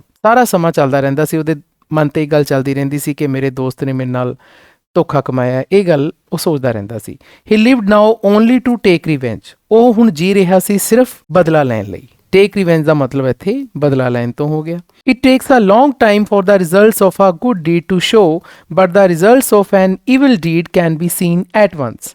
ਕਹਿੰਦੇ ਜੇਕਰ ਕੋਈ ਚੰਗਾ ਕੰਮ ਕਰਦਾ ਨਾ, ਡੀਡ ਦਾ ਮਤਲਬ ਇੱਥੇ ਕੰਮ ਹੋ ਗਿਆ ਬੱਚਿਓ, ਜੇਕਰ ਕੋਈ ਚੰਗਾ ਕੰਮ ਕਰਦਾ ਤਾਂ ਉਹਦੇ ਰਿਜ਼ਲਟਸ ਦੇਖਣ ਨੂੰ ਥੋੜਾ ਸਮਾਂ ਜ਼ਿਆਦਾ ਲੱਗ ਜਾਂਦਾ। ਕੋਈ ਵੀ ਆਪਾਂ ਕਿਸੇ ਨਾਲ ਭਲਾਈ ਕਰੀਏ, ਉਹਦੇ ਰਿਜ਼ਲਟ ਸਾਨੂੰ ਟਾਈਮ ਲੱਗਦੇ ਆ, ਇੱਥੇ ਇਹ ਗੱਲ ਕਹੀ ਹੈ। ਪਰੰਤੂ ਜੇ ਕੋਈ ਈਵਲ ਡੀਡ ਹੋ ਜੇ, ਕੋਈ ਬੁਰਾ ਕੰਮ ਹੋ ਜੇ, ਇਨਸਾਨ ਲੱਗੇ ਕਿ ਮੇਰੇ ਨਾਲ ਬੁਰਾ ਕੰਮ ਹੋਇਆ, ਤਾਂ ਉਸਦੇ ਨਤੀਜੇ ਬੜੀ ਜਲਦੀ ਹੀ ਦੇਖਣ ਨੂੰ ਮਿਲ ਜਾਂਦੇ ਨੇ। ਤਾਂ ਬੱਚਿਓ, ਕਹਾਣੀਕਾਰ ਇੱਥੇ ਇਹ ਕਹਿਣਾ ਚਾਹੁੰਦਾ ਹੈ ਕਿ ਜੇਕਰ ਕੋਈ ਚੰਗਾ ਕੰਮ ਹੋ ਜੇ ਤਾਂ ਉਸਦੇ ਨਤੀਜੇ ਸਾਨੂੰ ਥੋੜੇ ਸਮਾਂ ਲਾ ਕੇ ਮਿਲਦੇ ਨੇ, ਪਰ ਜੇ ਕੋਈ ਮਾੜਾ ਕੰਮ ਹੋਇਆ ਹੋਵੇ ਤਾਂ ਉਸਦੇ ਨਤੀਜੇ ਜਲਦੀ ਮਿਲ ਜਾਂਦੇ ਆ। ਜੁਮਨ did not have to wait long for his revenge। ਤਾਂ ਜੁਮਨ ਨੂੰ ਲੱਗਦਾ ਸੀ ਕਿ ਮੇਰੇ ਨਾਲ ਮਾੜਾ ਕੰਮ ਹੋਇਆ, ਤਾਂ ਉਸਨੂੰ ਆਪਣਾ ਬਦਲਾ ਲੈਣ ਲਈ ਜ਼ਿਆਦਾ ਸਮਾਂ ਵੇਟ ਨਾ ਕਰਨੀ ਪਈ। did not have to wait, have to wait ਦਾ ਮਤਲਬ ਉਸ ਨੂੰ ਜ਼ਿਆਦਾ ਸਮਾਂ ਵੇਟ ਨਹੀਂ ਕਰਨੀ ਪਈ। ਫॉर ਹਿਜ਼ ਰਿਵੈਂਜ, ਰਿਵੈਂਜ ਦਾ ਮਤਲਬ ਬਦਲਾ। The previous year Algu Chaudhary had bought a pair of beautiful long horn oxen from Batesar. ਪਿਛਲੇ ਸਾਲ ਮਤਲਬ ਕਿ ਜਦੋਂ ਇਹ ਘਟਨਾ ਹੋਈ ਹੈ, ਪੰਚਾਇਤ ਜੁੜੀ ਹੈ, ਉਸ ਤੋਂ ਪਿਛਲੇ ਸਾਲ ਦੀ ਉਹ ਗੱਲ ਹੈ ਕਿ ਪਿਛਲੇ ਸਾਲ ਅਲਗੂ ਚੌਧਰੀ ਨੇ ਇੱਕ ਬਹੁਤ ਹੀ ਸੁੰਦਰ ਲੰਬੇ ਸਿੰਗਾਂ ਵਾਲੇ ਬਲਦਾਂ ਦਾ ਜੋੜਾ, ਆ ਪੇਅਰ ਆਫ, ਪੇਅਰ ਦਾ ਮਤਲਬ ਇੱਥੇ ਜੋੜਾ ਹੋ ਗਿਆ, ਔਕਸਨ ਇੱਥੇ ਬਲਦ ਨੂੰ ਕਿਹਾ ਗਿਆ ਕਿ ਇੱਕ ਬਲਦਾਂ ਦਾ ਜੋੜਾ ਉਸਨੇ ਬਟੇਸਰ ਤੋਂ ਖਰੀਦਿਆ ਸੀ। ਨਾ ਬਟੇਸਰ ਇੱਕ ਜਗ੍ਹਾ ਦਾ ਨਾਮ ਹੈ ਬੱਚਿਓ, ਸ਼ਾਇਦ ਇਹ ਆਗਰਾ ਦੇ ਕੋਲੇ ਇੱਕ ਜਗ੍ਹਾ ਹੈ ਬਟੇਸ਼ਵਰ, ਉਸ ਨੂੰ ਕਿਹਾ ਗਿਆ। For months people came from neighbouring villages to admire them। ਕਾਫੀ ਮਹੀਨੇ ਗੁਆਂਢੀ ਪਿੰਡਾਂ ਤੋਂ ਲੋਕ ਉਸ ਕੋਲ ਆਉਂਦੇ ਰਹੇ, ਟੂ ਐਡਮਾਇਰ them, ਉਹ ਜਿਹੜਾ ਸੁੰਦਰ ਜੋੜਾ ਸੀ ਬਲਦਾਂ ਦਾ ਉਸ ਨੂੰ ਐਡਮਾਇਰ ਕਰਦੇ ਰਹੇ, ਉਹਨੂੰ ਆ ਕੇ ਦੇਖਦੇ ਰਹੇ ਅਤੇ ਪਸੰਦ ਕਰਦੇ ਰਹੇ, ਮਤਲਬ ਉਹਨਾਂ ਨੂੰ ਦੇਖਣ ਆਉਂਦੇ ਸੀਗੇ। ਉਹ ਬਲਦਾਂ ਦੇ ਜੋੜੇ ਨੂੰ ਦੇਖਣ ਦੇ ਲਈ ਜਿਹੜੇ ਨੇੜੇ ਦੇ ਪਿੰਡਾਂ ਦੇ ਲੋਕ ਆਉਂਦੇ ਸੀ। Unfortunately a month after the panchayat decision one of the oxen died. ਬੁਰੀ ਕਿਸਮਤ, ਅਨਫੋਰਚੂਨੇਟਲੀ ਦਾ ਮਤਲਬ ਬੁਰੀ ਕਿਸਮਤ ਨਾਲ, ਪੰਚਾਇਤ ਦਾ ਜਦੋਂ ਡਿਸੀਜਨ ਹੋਇਆ ਜੁਮਨ ਦੀ ਆਂਟ ਦੇ ਪੱਖ 'ਚ, ਉਸ ਦੇ 1 ਮਹੀਨੇ ਬਾਅਦ ਬਲਦਾਂ ਵਿੱਚੋਂ ਇੱਕ ਦੀ ਡੈਥ ਹੋ ਗਈ। ਮਤਲਬ ਜਦੋਂ ਪੰਚਾਇਤ ਜੁੜੀ ਸੀ ਉਸ ਤੋਂ 1 ਮਹੀਨੇ ਬਾਅਦ ਜਿਹੜੇ ਅਲਗੂ ਚੌਧਰੀ ਨੇ ਬਲਦ ਖਰੀਦੇ ਸੀ, ਜੋੜਾ ਖਰੀਦਿਆ ਸੀ, ਉਹਦੇ ਵਿੱਚੋਂ ਇੱਕ ਬਲਦ ਦੀ ਡੈਥ ਹੋ ਗਈ। ਜੁਮਨ ਟੋਲਡ ਹਿਸ ਫਰੈਂਡ, ਜੁਮਨ ਨੇ ਆਪਣੇ ਦੋਸਤਾਂ ਨੂੰ ਦੱਸਿਆ, this is the punishment for the treachery, ਕਿ ਇਹ ਸਜ਼ਾ ਮਿਲੀ ਹੈ ਫॉर ਟ੍ਰੈਚਰੀ, ਧੋਖੇ ਦੀ। ਟ੍ਰੈਚਰੀ ਵੀ ਬੱਚਿਓ ਧੋਖੇ ਨੂੰ ਕਿਹਾ ਜਾਂਦਾ ਹੈ, ਕਿ ਅਲਗੂ ਨੇ ਜੋ ਮੇਰੇ ਨਾਲ ਧੋਖਾ ਕਮਾਇਆ ਸੀ ਉਸ ਦੀ ਉਸ ਨੂੰ ਸਜ਼ਾ ਮਿਲੀ ਹੈ। Human beings can act in whatever way they like but God sees the good and bad behind one's deeds.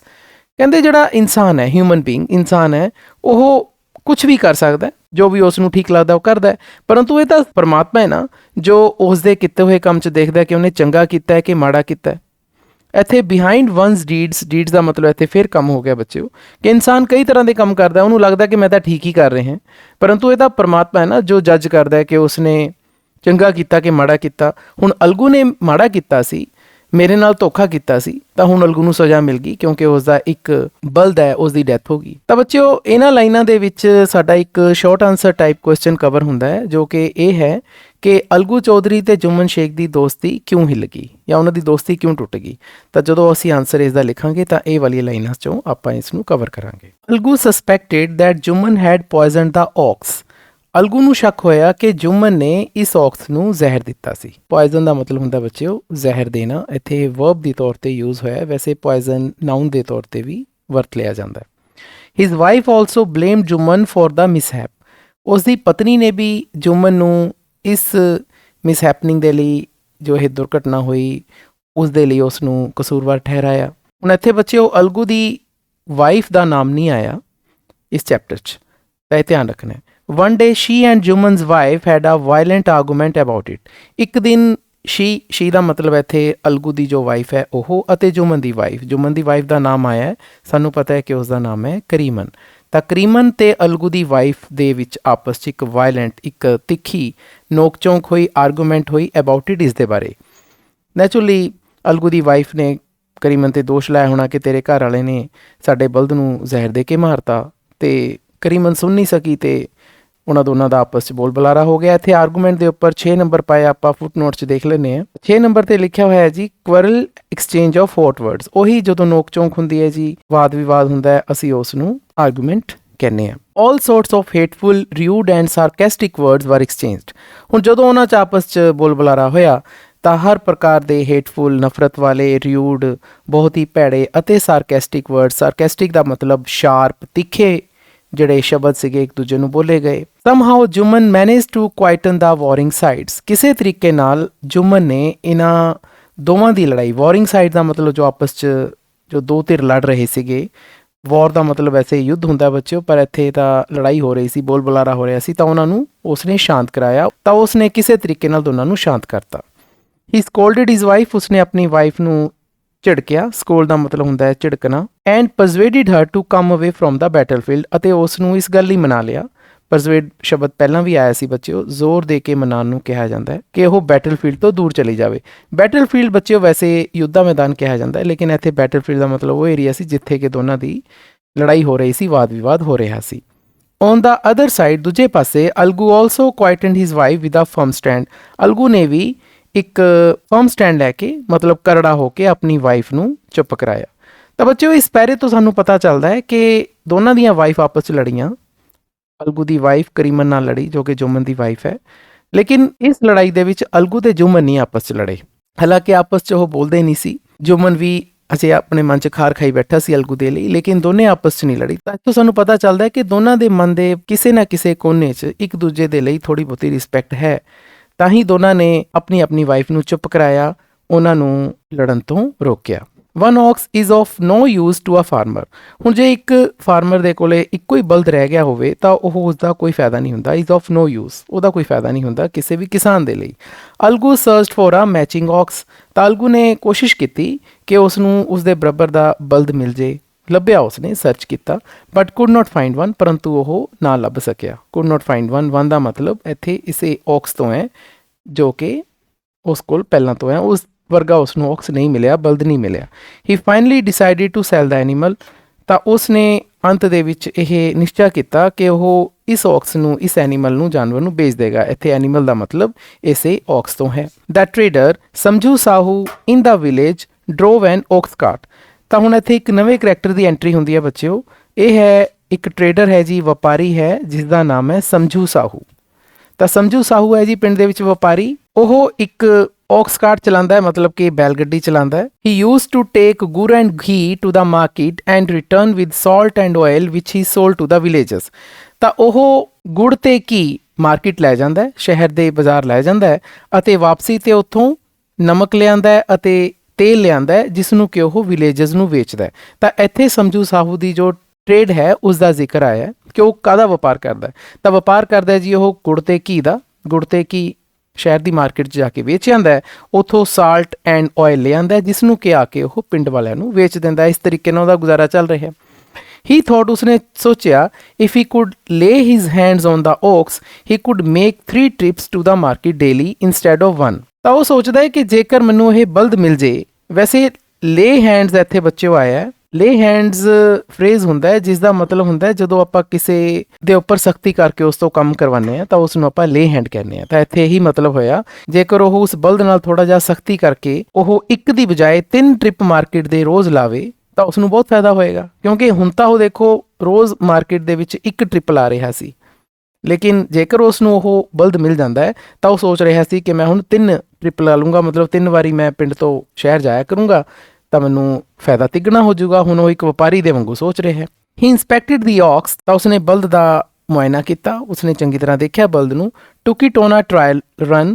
ਤਾਂ ਇੱਕ ਵਾਰੀ ਉਹ ਉਸ ਨੂੰ ਟਰਾਇਲ 'ਤੇ ਵੀ ਲਿਆਇਆ, ਮਤਲਬ ਕਿ ਇੱਕ ਦਿਨ ਉਹ ਉਸ ਬਲਦ ਨੂੰ ਸ਼ਹਿਰ ਲੈ ਗਿਆ। ਟਰਾਇਲ ਮਤਲਬ ਕਿ ਉਸਨੇ ਟਰਾਈ ਕਰਕੇ ਦੇਖਿਆ। ਐਂਡ ਦੈਨ ਆਫਟਰ ਸਮ ਹੈਗਲਿੰਗ, ਅਤੇ ਕੁਛ ਤੋਲ ਮੋਲ ਕਰਕੇ ਨਾ। ਹੈਗਲਿੰਗ ਦਾ ਮਤਲਬ ਇੱਥੇ ਬੱਚਿਓ ਜਦੋਂ ਆਪਾਂ ਭਾਅ ਫਿਕਸ ਕਰਦੇ ਹਾਂ, ਕਿਸੇ ਨਾਲ ਭਾਅ ਤੈਅ ਕਰਦੇ ਹਾਂ, ਤਾਂ ਹੈਗਲਿੰਗ ਦਾ ਮਤਲਬ ਇੱਥੇ ਹੁੰਦਾ ਹੈ ਭਾਵ ਤੈਅ ਕਰਨਾ। ਉਹ ਇਸ ਨੂੰ ਘਰ ਲਿਆਇਆ ਅਤੇ ਇਸ ਨੂੰ tide it in his Courtyard, ਆਪਣੇ ਵਿਹੜੇ ਦੇ ਵਿੱਚ ਉਸਨੇ ਬੰਨ੍ਹ ਦਿੱਤਾ। ਕੋਰਟਯਾਰਡ ਦਾ ਮਤਲਬ ਇੱਥੇ ਹੋ ਗਿਆ ਜੀ ਵਿਹੜਾ। He promise to pay for it within a month. ਤਾਂ ਉਸਨੇ ਇਹ ਪ੍ਰੋਮਿਸ ਕੀਤਾ, ਇੱਥੇ ਹੀ ਦਾ ਮਤਲਬ ਸਮਝੂ ਸਾਹੂ ਤੋਂ ਹੈ। ਤਾਂ ਉਸਨੇ ਅਲਗੂ ਚੌਧਰੀ ਨੂੰ ਇਹ ਪ੍ਰੋਮਿਸ ਕੀਤਾ, ਵਾਅਦਾ ਕੀਤਾ ਕਿ ਮੈਂ 1 ਮਹੀਨੇ ਬਾਅਦ ਇਸ ਦੀ ਪੇਮੈਂਟ ਦੇ ਦੂੰਗਾ। Algu was so anxious to get rid of the ox that he did not mind if the money came in later. ਹੁਣ ਅਲਗੂ ਇਸ ਔਕਸ ਤੋਂ ਖਹਿੜਾ ਛੁਡਾਉਣ 'ਚ ਇੰਨਾ ਤਤਪਰ ਸੀ। ਐਂਗਜ਼ੀਅਸ ਦਾ ਮਤਲਬ ਹੁੰਦਾ ਹੈ ਤਤਪਰ ਹੋਣਾ, ਵੀ ਉਹ ਚਾਹੁੰਦਾ ਸੀ ਕਿਸੇ ਤਰੀਕੇ ਨਾਲ ਮੇਰਾ ਖਹਿੜਾ ਛੁੱਟੇ ਇਸ ਔਕਸ ਤੋਂ, ਬਲਦ ਤੋਂ। ਇੱਥੇ ਬੱਚਿਓ ਗੈਟ ਰਿਡ ਆਫ ਆਇਆ, ਦੇਖੋ ਗੈਟ ਰੀਡ ਆਫ ਇੱਕ ਫਰੇਜ਼ ਹੈ ਜਿਸ ਦਾ ਮਤਲਬ ਹੁੰਦਾ ਹੈ ਖਹਿੜਾ ਛੁਡਾਉਣਾ। ਤਾਂ ਆਪਣਾ ਖਹਿੜਾ ਛੁਡਾਉਣਾ ਚਾਹੁੰਦਾ ਸੀਗਾ ਜੀ। ਉਹ ਇੰਨਾ ਤਤਪਰ ਸੀ ਕਿ ਉਸਨੇ ਇਹ ਮਾਈਂਡ ਨਹੀਂ ਕੀਤਾ, ਉਸ ਨੂੰ ਬੁਰਾ ਨਹੀਂ ਲੱਗਿਆ ਕਿ ਜੇਕਰ ਪੈਸਾ ਲੇਟ ਵੀ ਆਂਦਾ, 1 ਮਹੀਨੇ ਬਾਅਦ ਆਂਦਾ ਤਾਂ ਕੋਈ ਗੱਲ ਨਹੀਂ, ਉਸਨੇ ਉਸ ਨੂੰ ਔਕਸ ਦੇਤਾ। With a new ox Samjhu started making 3 even 4 trips in a day. ਹੁਣ ਉਸ ਨੂੰ ਇੱਕ ਨਵਾਂ ਬਲਦ ਮਿਲ ਗਿਆ ਸੀ ਤਾਂ ਸਮਝੂ ਨੇ 3 ਦੀ ਬਜਾਏ 4 ਟ੍ਰਿਪ ਦਿਨ ਦੇ ਵਿੱਚ ਲਾਣੇ ਸ਼ੁਰੂ ਕਰਤੇ। 4 ਟ੍ਰਿਪਸ ਦਾ ਮਤਲਬ 4 ਗੇੜੇ ਲਾਣੇ ਸ਼ੁਰੂ ਕਰਤੇ। ਹਾਲਾਂਕਿ ਉਸਨੇ ਸੋਚਿਆ ਸੀ ਕਿ ਮੈਨੂੰ ਜੇ ਨਵਾਂ ਬਲਦ ਮਿਲ ਗਿਆ ਤਾਂ ਥੋੜ੍ਹੀ ਜਿਹੀ ਸਖਤੀ ਕਰਕੇ ਮੈਂ 3 ਗੇੜੇ ਲਾਉਂਗਾ ਸ਼ਹਿਰ ਦੇ, ਪਰ ਹੁਣ ਉਹਨੇ 4 ਗੇੜੇ ਲਾਣੇ ਸ਼ੁਰੂ ਕਰਤੇ। He was careless with the food and water for the animal nor did he gave it proper rest.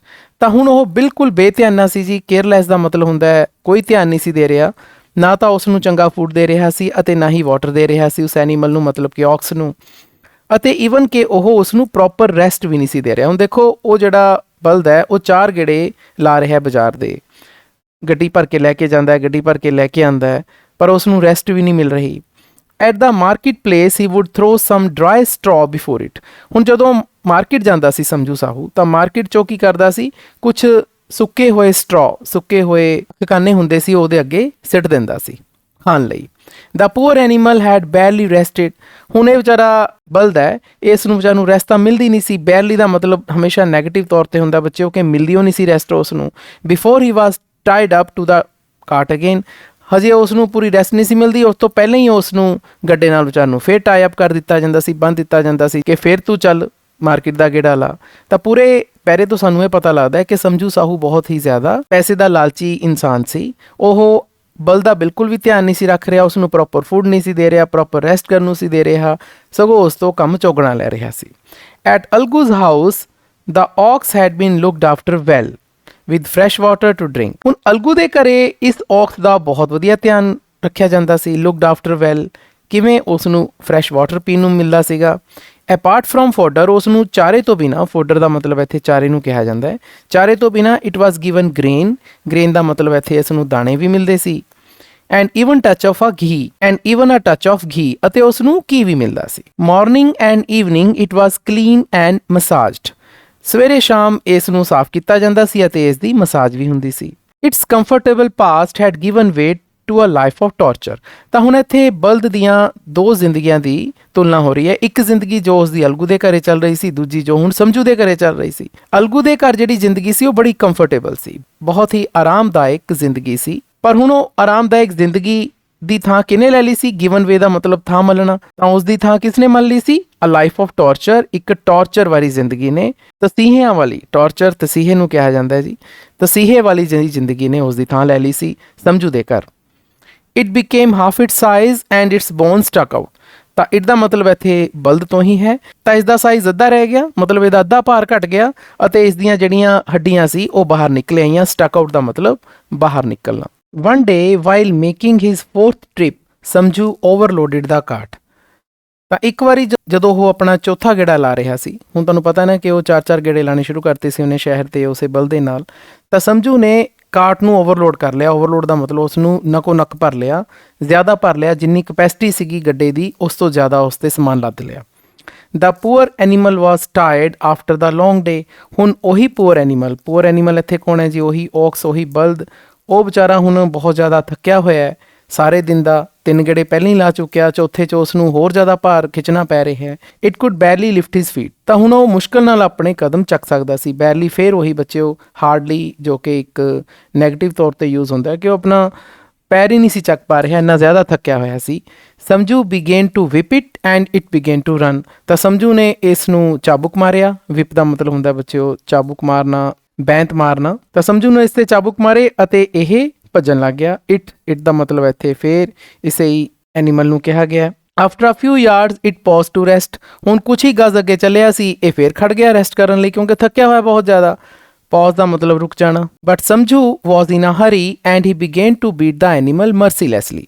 ਪਰੰਤੂ ਸਮਝੂ ਬਹੁਤ ਹੀ ਜਲਦਬਾਜ਼ੀ 'ਚ ਸੀ। ਇਨ ਅ ਹਰੀ ਦਾ ਮਤਲਬ ਹੁੰਦਾ ਹੈ ਜਲਦੀ ਵਿੱਚ ਹੋਣਾ, ਇਕੱਠਾ ਹੀ ਆਂਦਾ ਬੱਚਿਓ। ਅਤੇ ਉਸ ਨੇ ਐਨੀਮਲ ਨੂੰ, ਇਸ ਔਕਸ ਨੂੰ, ਬਲਦ ਨੂੰ ਫੇਰ ਨਿਰਦੈਤਾਪੂਰਵਕ ਮਾਰਨਾ ਸ਼ੁਰੂ ਕਰਤਾ। ਮਰਸੀਲੈਸਲੀ, ਬਿਨਾਂ ਦਇਆ ਤੋਂ, ਕਿ ਕੋਈ ਦਇਆ ਨਹੀਂ ਸੀ ਦਿਖਾ ਰਿਹਾ। ਜਦੋਂ ਵੀ ਰੁਕਦਾ ਸੀ ਉਸ 'ਤੇ ਉਹ ਚਾਬੁਕ ਮਾਰਦਾ ਸੀ। The poor ox again tried to pull the cart but its strength failed and it collapsed on the ground. ਪਰੰਤੂ ਇਹ ਵਿਚਾਰਾ ਜਿਹੜਾ ਬਲਦ ਹੈ, ਇਸ ਨੇ ਫੇਰ ਕਾਰਟ ਨੂੰ ਪੁੱਲ ਕਰਨ ਦੀ ਕੋਸ਼ਿਸ਼ ਕੀਤੀ, ਗੱਡੇ ਨੂੰ ਖਿੱਚਣ ਦੀ ਕੋਸ਼ਿਸ਼ ਕੀਤੀ, ਪਰੰਤੂ ਇਸ ਦੀ ਸ਼ਕਤੀ ਜਵਾਬ ਦੇਗੀ, ਹਿੰਮਤ ਹੀ ਨਹੀਂ ਰਹੀ ਇਹਦੇ 'ਚ, ਅਤੇ ਇਹ ਢਹਿ ਗਿਆ ਔਨ ਦਾ ਗਰਾਊਂਡ, ਕੋਲੈਪਸ ਕਰ ਗਿਆ ਗਰਾਊਂਡ 'ਤੇ, ਮਤਲਬ ਕਿ ਇਹ ਜ਼ਮੀਨ 'ਤੇ ਧੜਮ ਕਰਕੇ ਡਿੱਗ ਗਿਆ। ਕੋਲੈਪਸ ਦਾ ਮਤਲਬ ਹੁੰਦਾ ਬੱਚਿਓ ਢਹਿ ਜਾਣਾ। ਕੋਈ ਚੀਜ਼ ਜਦੋਂ ਢਹਿ ਕੇ ਨੀਚੇ ਗਿਰ ਜਾਂਦੀ ਹੈ ਉਸ ਨੂੰ ਕਹਿੰਦੇ ਆ। This time it was unable to get up. ਹੁਣ ਇਸ ਸਮੇਂ ਇਹ ਉੱਠ ਨਹੀਂ ਸਕਿਆ। Unable to get up, get up ਦਾ ਮਤਲਬ ਉੱਠਣਾ, ਇਹ ਉੱਠ ਹੀ ਨਹੀਂ ਸਕਿਆ। Samjhu hit the dead animal a few more times. Samjhu ਨੇ ਇਸ ਮਰੇ ਹੋਏ ਐਨੀਮਲ 'ਤੇ ਕੁਛ ਹੋਰ ਵਾਰੀ ਉਸ ਨੂੰ ਹਿੱਟ ਕੀਤਾ, ਉਸ 'ਤੇ ਚਾਬੁਕ ਮਾਰੇ। ਤਾਂ ਇੱਥੇ ਸਾਨੂੰ ਪਤਾ ਲੱਗਦਾ ਹੈ ਕਿ ਬੱਚਿਓ ਇੱਥੇ ਔਕਸ ਦੀ ਡੈਥ ਹੋ ਚੁੱਕੀ ਹੈ। ਕੰਪਲੇਨਿੰਗ, ਅਤੇ ਉਹ ਸ਼ਿਕਾਇਤਾਂ ਕਰ ਰਿਹਾ ਸੀ। If you had to die, ਜੇ ਤੈਨੇ ਮਰਨਾ ਹੀ ਸੀ, why didn't you wait till you reached home. ਤਾਂ ਘਰ ਪਹੁੰਚ ਕੇ ਹੀ ਮਰਦਾ, ਤਾਂ ਤੈਨੇ ਵੇਟ ਕਿਉਂ ਨਹੀਂ ਕੀਤੀ? ਤੂੰ ਘਰੇ ਪਹੁੰਚ ਜਾਂਦਾ, ਉੱਥੇ ਜਾ ਕੇ ਮਰ ਜਾਂਦਾ। Now who will pull the cart. ਹੁਣ ਇਸ ਕਾਰਟ ਨੂੰ ਕੌਣ ਪੁੱਲ ਕਰੂਗਾ, ਕੌਣ ਖਿੱਚੂਗਾ? ਤਾਂ ਬੱਚਿਓ ਇੱਥੇ ਹੁਣ ਤੁਸੀਂ ਇਨਸਾਨ ਦਾ ਲਾਲਚ ਦੇਖੋ। ਉਸ ਨੂੰ ਮਰੇ ਹੋਏ ਆਪਣੇ ਬਲਦ 'ਤੇ ਕੋਈ ਸੋਗ ਨਹੀਂ ਹੈ, ਸਗੋਂ ਉਸ ਨੂੰ ਇਹ ਹੈ ਕਿ ਜਿਹੜਾ ਮੈਨੇ ਸਮਾਨ ਲੱਦਿਆ ਹੋਇਆ ਇਹਦਾ ਕੀ ਬਣੂਗਾ। ਉਸ ਦਾ ਬਲਦ ਮਰ ਰਿਹਾ ਤਾਂ ਮਰੇ, ਉਸ ਨੂੰ ਇਹ ਕਹਿ ਰਿਹਾ ਹੈ ਕਿ ਤੂੰ ਘਰ ਜਾ ਕੇ ਮਰ ਜਾਂਦਾ, ਰਸਤੇ 'ਚ ਕਿਉਂ ਮਰਿਆ। The cart had been loaded with several tins of ghee, some of which had been sold, and 250 rupees from the sales were tied in his waistband. ਹੁਣ ਇਹ ਜਿਹੜਾ ਗੱਡਾ ਸੀਗਾ, ਕਾਰਟ ਸੀਗਾ, ਇਹ ਘੀ ਦੇ ਬਹੁਤ ਸਾਰੇ ਜਿਹੜੇ ਟੀਨ ਸੀਗੇ ਉਹਨਾਂ ਨਾਲ ਲੋਡਡ ਸੀਗਾ, ਭਰਿਆ ਹੋਇਆ ਸੀ। ਮਤਲਬ ਕਿ ਬਹੁਤ ਸਾਰੇ ਘੀ ਦੇ ਟਿਨ ਉਸ ਗੱਡੇ ਤੇ ਲੱਦੇ ਹੋਏ ਸੀ ਅਤੇ ਉਹਨਾਂ ਵਿੱਚੋਂ ਕੁਝ ਆਲਰੇਡੀ ਸੋਲਡ ਸੀ, ਉਹ ਪਹਿਲਾਂ ਹੀ ਵੇਚ ਚੁੱਕਿਆ ਸੀ। ਅਤੇ 250 ਰੁਪੀਸ 250 ਰੁਪੀਸ ਅਤੇ 250 ਰੁਪਏ ਜੋ ਕਿ ਉਸਨੇ ਸੇਲ ਕੀਤੀ ਸੀਗੀ, ਉਹ ਟੀਨ ਦੇ ਡੱਬੇ ਜਿਹੜੇ ਵੇਚੇ ਹੋਏ ਸੀ ਉਸ ਤੋਂ ਉਸਨੂੰ 250 ਰੁਪਏ ਬਣੇ ਸੀ। ਉਹ ਪੈਸੇ ਉਸਨੇ ਆਪਣੀ ਵੇਸਟ ਬੈਂਡ ਦੇ ਵਿੱਚ ਟਾਈ ਕੀਤੇ ਹੋਏ ਸੀ। ਵੇਸਟ ਬੈਂਡ ਬੱਚਿਓ ਕਮਰਬੰਦ ਕਿਹਾ ਜਾਂਦਾ ਹੈ। ਪੁਰਾਣੇ ਜ਼ਮਾਨੇ ਦੇ ਵਿੱਚ ਲੋਕੀ ਕਮਰਬੰਦ ਦੇ ਵਿੱਚ ਪੈਸੇ ਰੱਖਦੇ ਸੀ ਤੇ ਕਮਰ ਦੇ ਨਾਲ ਇੱਕ ਕੱਪੜਾ ਜਿਹਾ ਬੰਨਿਆ ਹੁੰਦਾ ਸੀ, ਉਸ ਦੇ ਵਿੱਚ ਉਹ ਪੈਸੇ ਰੱਖਦੇ ਸੀ। ਤਾਂ ਉਹ ਜਿਹੜੇ ਟੀਨ ਦੇ ਡੱਬੇ ਉਸਨੇ ਆਲਰੇਡੀ ਵੇਚੇ ਹੋਏ ਸੀ 250 ਰੁਪਏ ਦੇ। Apart from this were loaded bags of salt which he could not leave unguarded. ਤਾਂ ਇਸ ਤੋਂ ਬਗੈਰ ਕੁਝ ਨਮਕ ਦੇ ਥੈਲੇ ਸੀ ਜੀ, ਉਹ ਵੀ ਲੋਡ ਕੀਤੇ ਹੋਏ ਸੀ, ਜਿਸ ਨੂੰ ਕਿ ਉਹ ਅਨਗਾਰਡਡ ਦਾ ਮਤਲਬ ਬਿਨਾ ਪੈਰੇ ਤੋਂ ਛੱਡ ਨਹੀਂ ਸੀ ਸਕਦਾ, ਮਤਲਬ ਉਸ ਨੂੰ ਗਾਰਡ ਕਰਨਾ ਪੈਣਾ ਸੀਗਾ। In the end he decided to spend the night in the cart. ਤਾਂ ਹੁਣ ਉਹ ਗੱਡੇ ਨੂੰ ਛੱਡ ਕੇ ਘਰੇ ਵਾਪਸ ਆ ਨਹੀਂ ਸੀ ਸਕਦਾ, ਤਾਂ ਉਹਨੇ ਸੋਚਿਆ ਕਿ ਚਲੋ ਮੈਂ ਗੱਡੇ ਦੀ ਰਾਤ ਬਿਤਾ ਲਾਂ। ਤਾਂ ਅੰਤ ਵਿੱਚ ਉਸਨੇ ਸੋਚਿਆ ਕਿ ਉਹ ਕਾਰਟ ਦੇ ਵਿੱਚ ਹੀ ਰਾਤ ਬਿਤਾਏਗਾ। When he woke up in the morning, ਪਰੰਤੂ ਜਦੋਂ ਸਵੇਰੇ ਉੱਠਿਆ, ਉਹਦੀ ਰਾਤ ਨੂੰ ਅੱਖ ਲੱਗੀ, ਸੋ ਗਿਆ। He found his money gone along with several tins of oil. ਤਾਂ ਉਸਨੇ ਦੇਖਿਆ ਕਿ ਜਿਹੜੇ ਉਹਦੇ ਪੈਸੇ ਸੀ, ਪੈਸੇ ਕਿੰਨੇ ਸੀ ਜੀ, 250 ਰੁਪਏ ਸੀ, ਉਹ ਕੋਈ ਚੋਰੀ ਕਰਕੇ ਲੈ ਗਿਆ ਅਤੇ ਨਾਲ ਹੀ ਘਿਓ ਦੇ ਟੀਨ ਦੇ ਡੱਬੇ ਵੀ ਬਹੁਤ ਸਾਰੇ ਚੋਰੀ ਹੋ ਗਏ ਉਸਤੇ। He beat his head with sorrow and wept. ਤਾਂ ਉਸਨੇ ਦੁੱਖ ਨਾਲ ਆਪਣਾ ਸਿਰ ਪਕੜ ਲਿਆ ਅਤੇ ਉਹ ਰੋਇਆ। He reached home in a state of ਸ਼ੌਕ।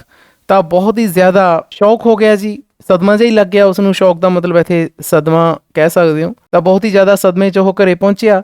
Van his wife heard the bad news Shri cried.